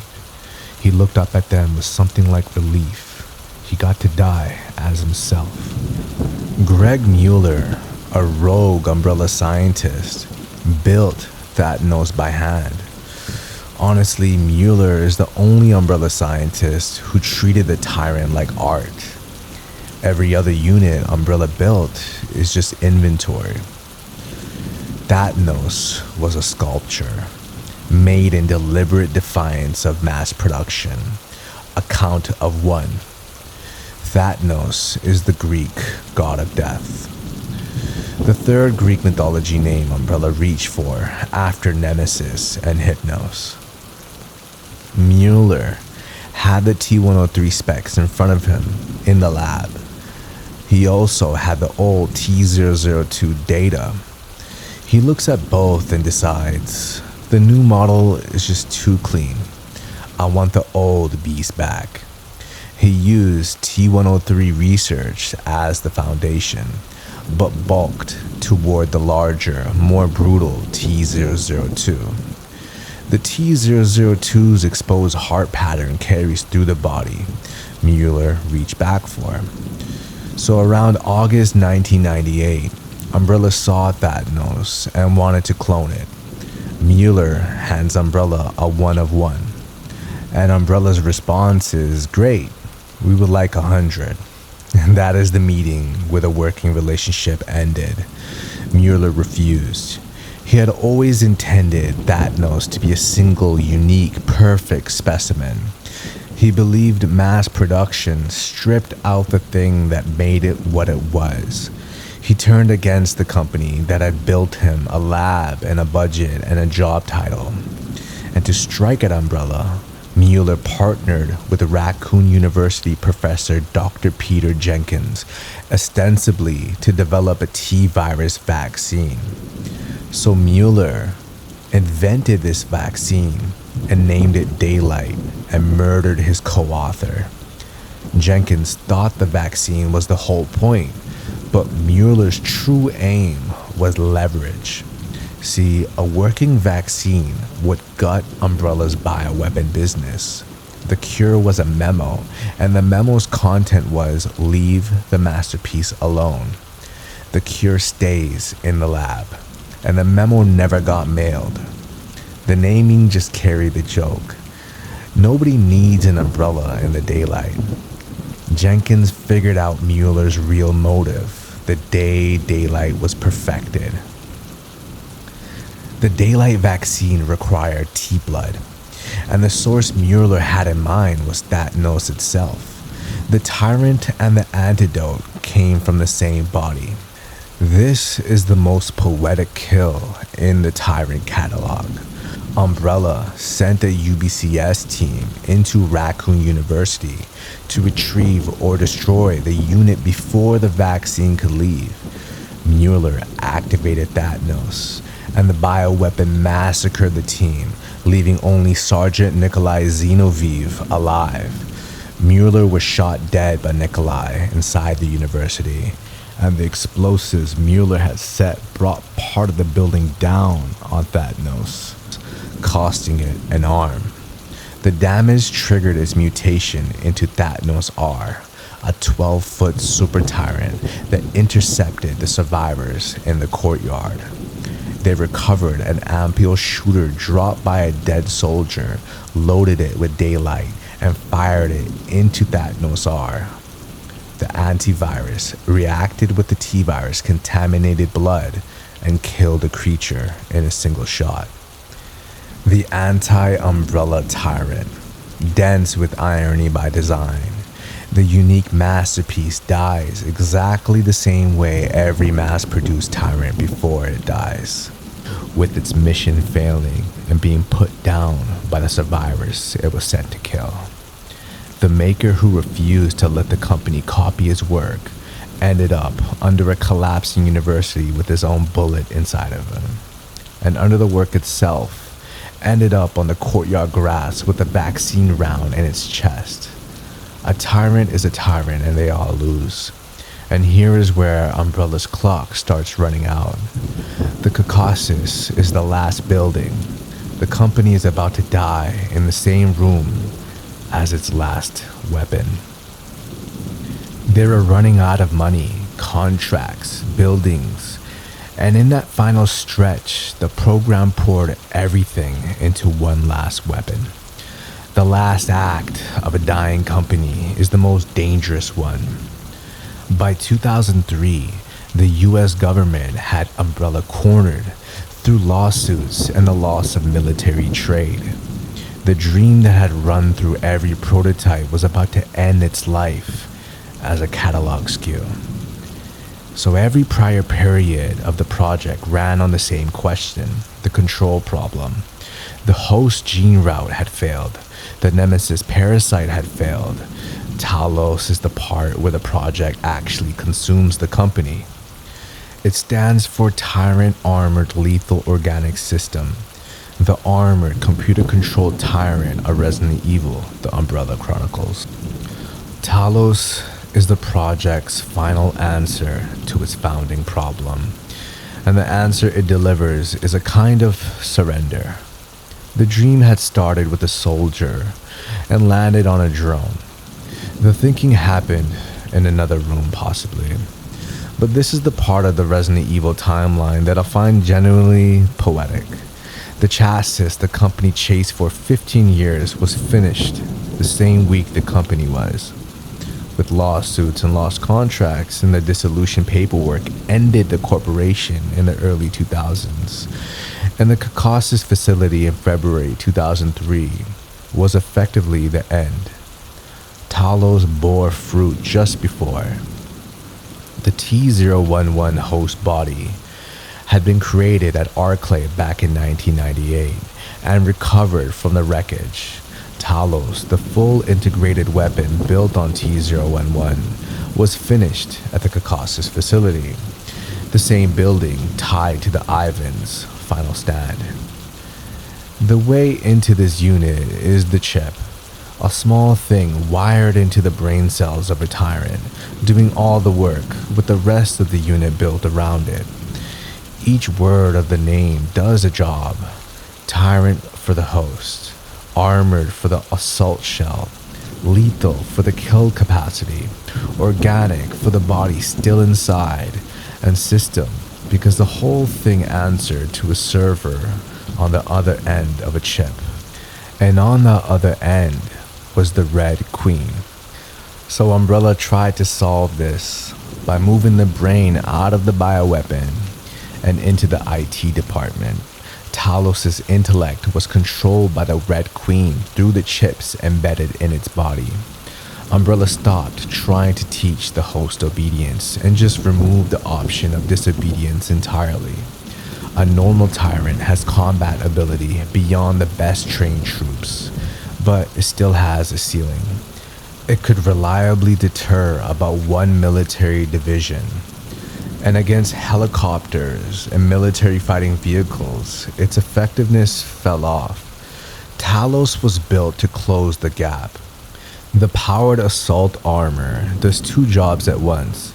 It lets the creature withstand direct hits from tanks and helicopters, and it also physically restrains the tyrant's mutation. The shell kept the world out and the tyrant in with the same walls. The body got heavy weaponry built in, including a homing rocket system, and Umbrella artificially improved its cardiovascular system past anything natural. The unit Umbrella called the ultimate bioweapon was mostly Umbrella hardware bolted onto a body and barely needed anymore. Spencer was in his office when the Arclay site failed. His reaction was to save the prototype before anything else. The people in the building were expendable. The man Spencer was at that moment is the man Umbrella always was. Development was interrupted by the T-virus outbreak James Marcus triggered, nowhere near deployment. The only thing the Arclay collapse left intact was a body Umbrella still had plans for. Oswald Spencer ordered Colonel Sergei Vladimir to recover the Talos prototype before the facility fell, and Ivan carried the unconscious tyrant out of the Arclay wreckage alongside Sergei. So we have Sergei carrying out a tyrant out of a burning building. It's hard to put a better screensaver on Umbrella's corporate culture than that. The recovered prototype was relocated to Umbrella's Caucasus facility in Russia, the company's last major research site. The armor and the chip control interface and the rocket weaponry and the cardiovascular work were all assembled there and was finished with Umbrella months from dissolution. A morning in the Caucasus, cold concrete and snow on the road in. Two forces moved on the building for two different reasons. Wesker had anonymously tipped off Chris Redfield and Jill Valentine about Talos. Chris and Jill came in to destroy the weapon. Wesker came in for something else. So we got Chris and Jill, the two who walked out of the mansion in 1998, were walking back in for the project's final fight 5 years later. This fight unfolded in two stages. Stage 1 was the armored shell. Chris and Jill threw tank rounds and rockets at it until the plating cracked. Stage 2 was whatever was under the shell. The Tyrant shifted into a second form, fighting with claws and tentacles and laser projection. The armor was just the leash, and the leash had to come off. Chris and Jill eventually destroyed it. Nobody could outgun Talos. They had to outthink it instead. The dumb Tyrant with the brain in a server got beaten by two people improvising. That is the punchline. Firepower bounced off the shell, Umbrella's ultimate weapon, the bioorganic weapon the catalog called the final answer to the company's founding problem, failed. Sergei Vladimir was dying in the same building. The colonel who had recovered T-011 out of Arclay in 1998 had become Umbrella's final leader. He was a natural T-virus adapter, the rare host the line had been built from. When Wesker's engineered outbreak destroyed Sergei's garrison, Sergei self-injected. He kept his mind, his arms turned into a tentacled weapon. He fought Wesker and lost. Every part of that sentence is real Resident Evil. The body went somewhere the mind did not have to follow. Wesker went to the mainframe. He downloads everything, every file and every report, every experiment and every Tyrant designation, then wipes the Red Queen's network so Umbrella cannot read what he just stole. So he took everything Umbrella knew, then made sure Umbrella no longer had it. The years of work fit on a drive, and that drive fit in his coat, and that coat walked through the back door. A bitter symmetry sits on the Caucasus that February. Talos lost its mind to a server, and Sergei lost his body to the virus. Both landed in the same building on the same morning, and they both lost. Umbrella spent 15 years on the question of control, and at the end got both possible answers. They died at the Caucasus. The dissolution paperwork would take another year, but the product line was gone, and the last weapon was destroyed, and the Red Queen had been wiped, and the senior figure had been killed. Everything after was just paperwork. The Raccoon trials are the part where the franchise stops being action lore and starts being civil case lore. The company was already dead. The courts just signed the certificate. The verdict produced criminal liability and the loss of military contracts the company had depended on, and a dissolution that worked its way across 2003 and into 2004. The verdict took the contracts, and the contracts have been the company's heir, and without that heir, the rest of the dissolution suffocated them. And as they suffocated, the Tyrants outlived the company, all through leakage from two doors running at once, the bioweapons walking out of one, and the blueprints walking out of the other. And by the time Umbrella's lawyers showed up, both rooms were empty. Former employees sold the company's merchandise onto the black market, and that technology was picked up by independent entities. So Umbrella's collapse led directly to an increase in terrorist groups, switching from conventional weapons to BOWs. Bioweapons became an option on the open market. The T-103 line continued to circulate. It was like the Rolex of weapons, the kind of wealthy criminal organizations or rogue government bought to prove it could afford one. So Umbrella spent its existence trying to control the Tyrant with 5 leashes. The host gene and the cloning template and the parasite and the chip and the armor. The same Tyrant slipped every one. And here's the grimmest fact. The one thing Umbrella never managed to control was the moment it stopped existing, and the technology walked through the cracks. 2 creatures sit right at the edge of the catalogue. Ustanak, the relentless hunter from RE6 with the modular arm, and Nyx, the formless absorber from Outbreak File 2 that swallows whole units into its biomass. Both look like tyrants. Anyone who played the games would name both without hesitating. The catalog draws the line elsewhere. This is the part I like the most, where the catalog picks its words carefully and a creature you would swear was a tyrant gets shown the door. Both fail the working definition from opposite directions. Alright, so this part matters. A tyrant is 3 things at once, and the 3 have to be present together. There's the virus. Every true unit is a T-virus creature or a T-virus derivative, such as the T-Veronica strain that drove the Code Veronica tyrants, or the NE-alpha parasite that produced Nemesis. And the body is humanoid by design, which is kept on purpose because Umbrella wanted a weapon that can move through human spaces and handle human tools. And the shape is a design choice. The catalog, so every true unit carries a Tyrant designation. You have T002 at the Spencer Mansion, started the pattern, and then the T103, which built the mass production line. T078 stalked Rockford. T011 became Talos, and T501 is the modern commercial unit. Anything missing, one of the 3, is not a Tyrant, regardless of what the field shows. That measuring stick is what holds up against Ustanak and Nyx. What I love is Umbrella could have fudged either count and nobody would have blinked.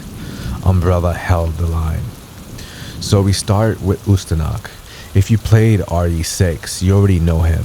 The guy with the modular arm. The one who would not stay down. The catalog is direct. This is the Tyrant idea surviving into a later era under a different virus. The mold is unmistakable, and the job is the Tyrant job. The catalog still refuses to draw the line through it. Ustanak's file answers why the role is right and the rest is wrong. Ustanak inherits the Nemesis role from Resident Evil 3. As one pursuer, one quarry, the entire game framed around the hunt. Anyone who followed Umbrella's catalog from T002 through Nemesis will recognize Ustanak as the same hunt walking back through a different game. That inheritance is why Ustanak sits at the edge of the catalog. 2 firm reasons keep Ustanak out. The virus. Ustanak was created using the C virus, a new pathogen developed by Neo Umbrella, the bioweapon threat of Resident Evil 6. The C virus has its own creature line, running from Javo, the soldier creatures, to chrysalids, the cocoon forms. A separate viral family, well, outside the T virus lineage. The other reason is the designation.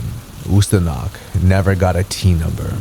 Its name is Serbian for revolution or uprising. Naming your weapon after the Edonian Civil War is on brand for Neo Umbrella, and subtlety was not the value proposition. Neo Umbrella built Ustanak for a single purpose, attributed to the scientist Carla Radames. The man who became Ustanak was a former prisoner who volunteered in 2011 as Neo Umbrella's test subject, Every other test subject stopped being one the slow way. Early in those procedures, a laboratory accident cost him his right arm.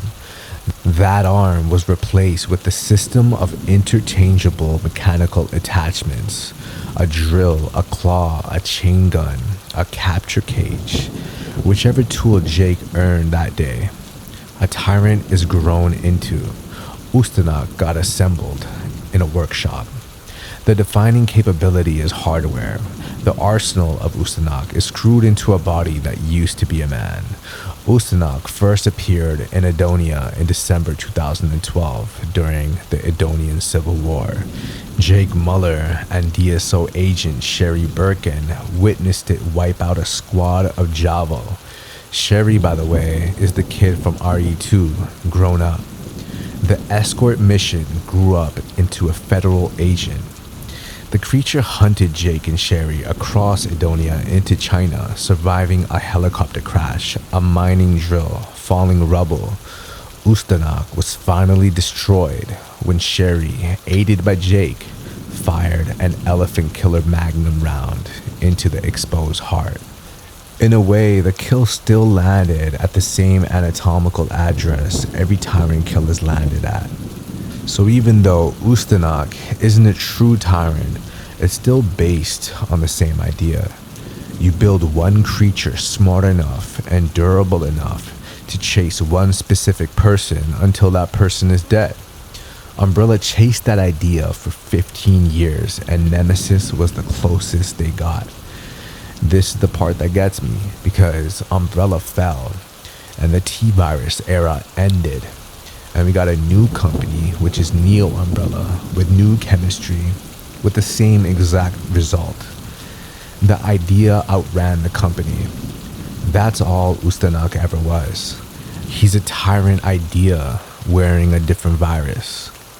Nyx sits at the opposite edge of the same working definition. Let's start with his body. A creature with no shape is a strange thing to file.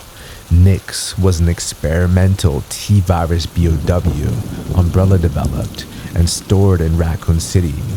We encountered him in Outbreak File 2 as the final boss of End of the Road. An amorphous mass of fleshy tendrils and biomass with no fixed shape and no face.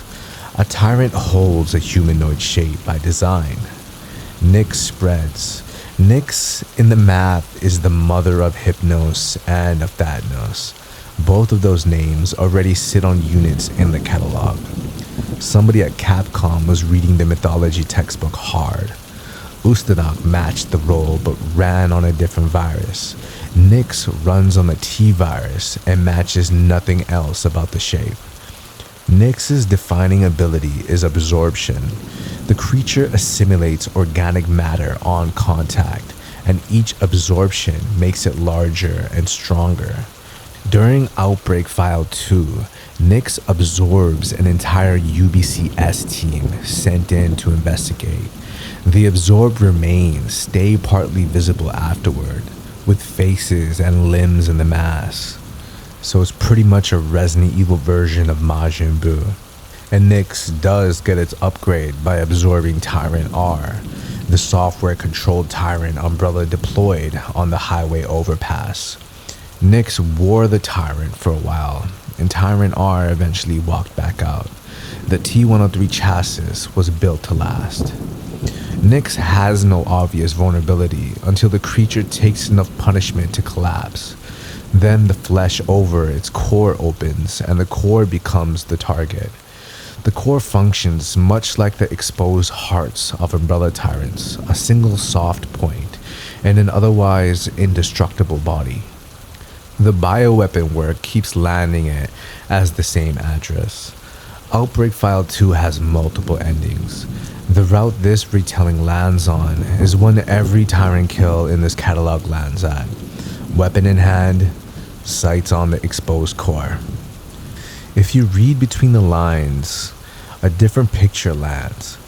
Every real Tyrant is the controlled evolution dream. There's one engineered body with one shape and one purpose, held on a limiter and meant to obey. The Tyrant is Umbrella's dream with discipline. Nyx is the same dream with the leash off. The same virus made both. If the Tyrant is Umbrella's answer to what a perfect weapon could be, Nyx is the question Umbrella never wanted asked. What happens when the weapon just keeps growing and stops being anything at all? It becomes the exact reason Umbrella's insurance premiums are unpayable. So, Umbrella's Tyrant program ends on paperwork. The two patterns, though, sit in order. The limiter made the Tyrant sellable. The reused body made the catalog. Umbrella built one good body and kept renting it out under different names. Both patterns show up together in the T501, the modern copy of the whole program on paper. The T103 line was eventually discontinued. The body outlived the program. The corporation ended at the Caucasus in February 2003. The product line kept showing up in coats for 30 more years. The Ivans are the closest thing to an exception. Sergei kept them on the tightest handler grip the program ever ran. The superstate was the failure mode the program kept failing to engineer out. Every Tyrant on the line was a bet that the limiter would hold one more day. And Umbrella's pitch was a controllable weapon at full biological power. No Tyrant obeys anyone. What Umbrella actually sold was a Tyrant on a leash, stable for as long as the leash holds, and that leash is built to release on its own when the creature is dying. Calm and obedient, right up until it's hurt badly enough to need to be a monster. Then a monster on purpose. The leash schedules the loss of control. That's all it does. That is what the trench code is, and the T501 is what the program looks like once it stops pretending the schedule is the same thing as the solution. Resident Evil Requiem is set roughly 30 years after Raccoon City, and in the ruins of the city, T501 was deployed by Xeno, an antagonist of Requiem, and an operative of the Connections, to serve as his bodyguard. Its postings was the ruins of the Raccoon City Police Department, the same RPD where T-00 stalked Leon Kennedy 30 years earlier in RE2. Leon is also the agent who enters those ruins in Requiem. He was a rookie cop in 1998. Now, he is a veteran agent. If you played RE2 in 1998 or the remake, the idea of Leon walking back into the police station 30 years later just hits different. The hallway did not know the difference. One more Tyrant in the same hallway. That loop is intentional. The T501 was made by the Connections, the company that picked up Umbrella's shelf after the lawyers cleaned the building out. By the time Requiem starts, the Connections owns the post-Umbrella BOW market. The T501 was designed on the T103 series, nearly identical, tied specifically to T00, Mr. X. The T501 wears a trench coat made of bulletproof material, the same limiter code silhouette as the classic Mr. X. The Connection skipped the improvement question and went straight to the photocopier machine. Saved themselves 15 years of R&D. The Connections priced their most expensive product at $120 million. And honestly, that's just crazy to me. The T501 first pursued Leon through a chase in the ruined RPD interior. Then the real fight broke out in the open ground just outside the police station. At first, the T501 had the upper hand. Then it was critically damaged, and the damage triggered the limiter. The T501 escalated into its Super Tyrant form, larger and more destructive with an exposed weak point. Leon destroyed it anyway. Same mechanism the T002 used at the Spencer Mansion in 1998. It was the same fight, same guy, just 30 years apart, and Capcom rhymed Leon's entire career on one ending. What I admire though is how the connections skipped all of the work that Umbrella had to do by reverse engineering what Umbrella already did with the T-103. This is the saddest part of the whole catalog. Umbrella treated the Tyrant like a moonshot, and the connections treated like office supplies. The dream got cheapened, reverse engineered, and given a price tag and put on a shelf. And the connections didn't stop at the T-103 chassis either.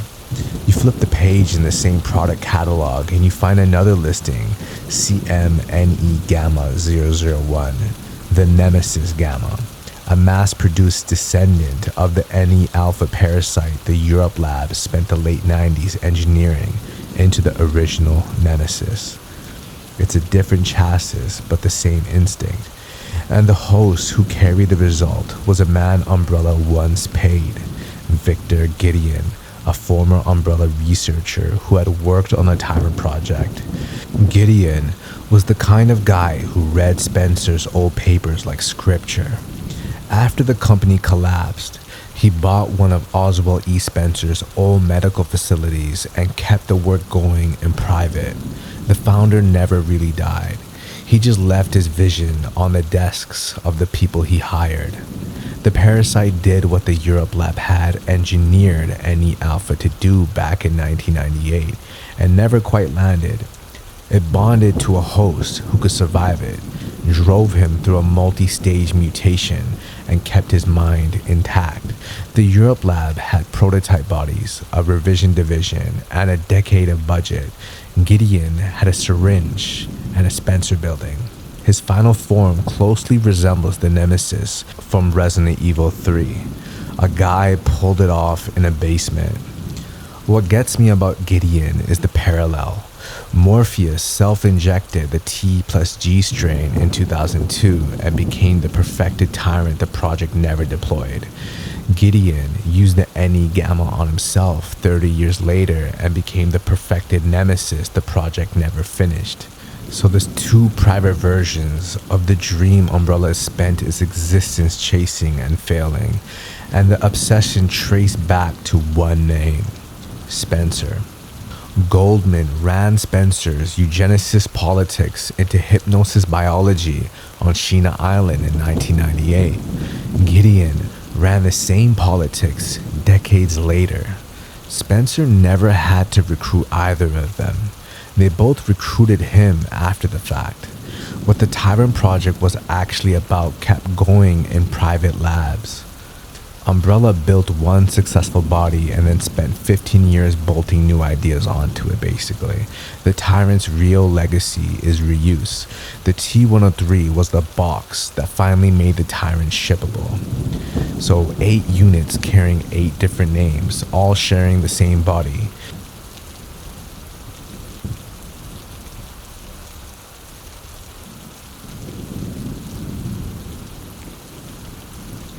The same T-103 line, and Nemesis took a T-103 host and added the NE Alpha parasite on top.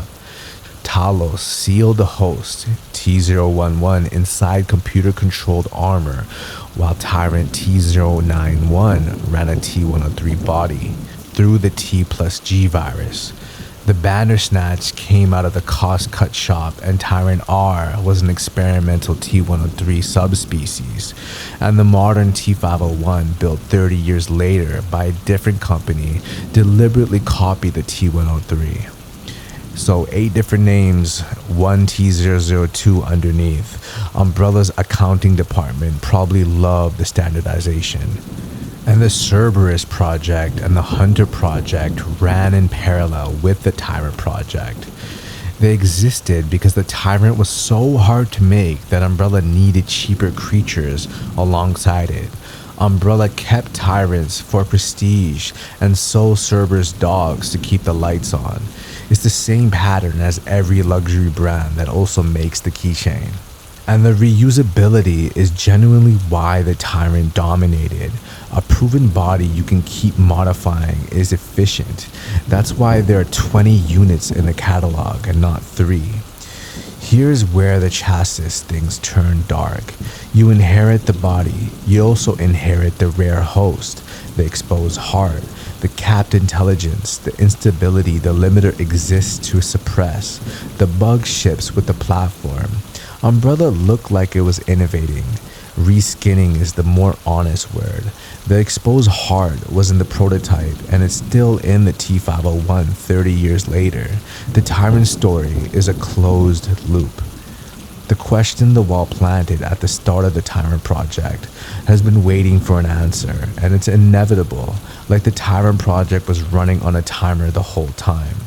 The wall that opened in 1988 closed off the dream of an army of tyrants from the start. And it is the wall the project never knocked down. If we start with the cost, every Tyrant Umbrella deployed during the Raccoon City period failed its mission. Millions in dollars per failure. That is the ROI on Perfect Soldier R&D. And underneath the cost sits the host. The Tyrant depends on a rare host, 1 in 10 million as of the 1988 estimate. The Sergei clone answer is impressive engineering when you sit with it. Find one usable host and clone him and just skip the lottery. But the bottleneck stayed exactly where it was. The Tyrant stayed expensive and dependent on a scarce input. Then there is Umbrella's own verdict. The framework got salvaged. The dream itself failed. Las Plagas does what the Tyrant did, except with the Parasite anyone can host. Umbrella spent 15 years on the lottery. Capcom's next villain skipped the lottery entirely. Cheaper and simpler, the scales are better. And we know that the Tyrants are still getting built. The connections produced the T501. T103s kept circulating on the global black market after Umbrella's collapse, sold to criminal groups and rogue states. The buyer base changed and the chassis stayed the same.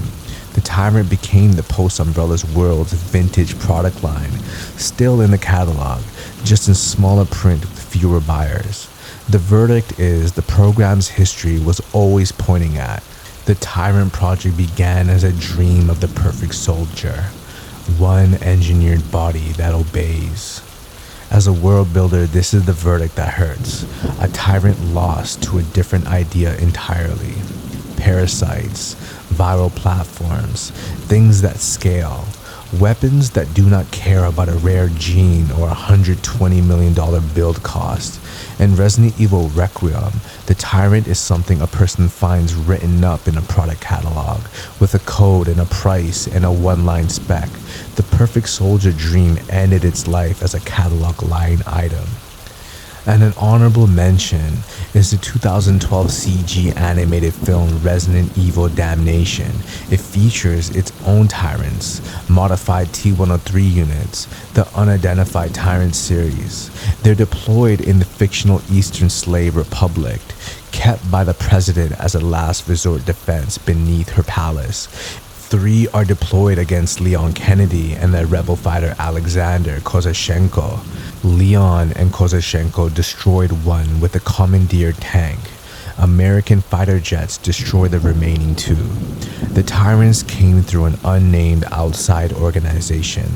The same post-Umbrella black market pattern, a government quietly buying Tyrant-type weapons off the books. The CG films count on the roster. Before Umbrella, before the Tyrant project, the lineage started with the flower, the progenitor flower, growing in the dark in a cave in West Africa. The T-virus came from that flower. The Tyrant came from the T-virus. Every refinement and every parasite and every armored plate and every failed answer to the control problem the project ever tried, all of it traces back to a single flowering plant in the dark.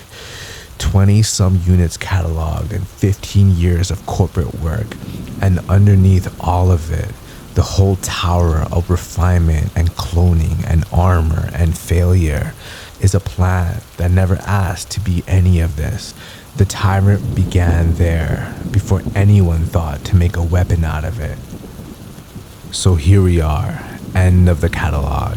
20-some tyrants across 30 years of games, and I have to give Umbrella their due. As villains, they built one of horror's definitive monsters, a corporation's dream made flesh, the code and the impossible strength, the limit of waiting for the wrong hit. Every horror game that came after had to reckon with what Umbrella built. Silent Hill had its metaphysics, FNAF has its remnant mechanics, Dead Space has its necromorphs. Nobody else made a monster in a trench coat. Nobody else made body horror wearing a suit. Umbrella spent 15 years failing to control the thing it built, and every failure gave us another creature to love. The Tyrant is why we're still talking about Resident Evil 30 years in. This is the genre I owe. It taught me the scariest thing a company can build is a body it can't understand. Thanks for walking through the catalog with me. Good night, everyone.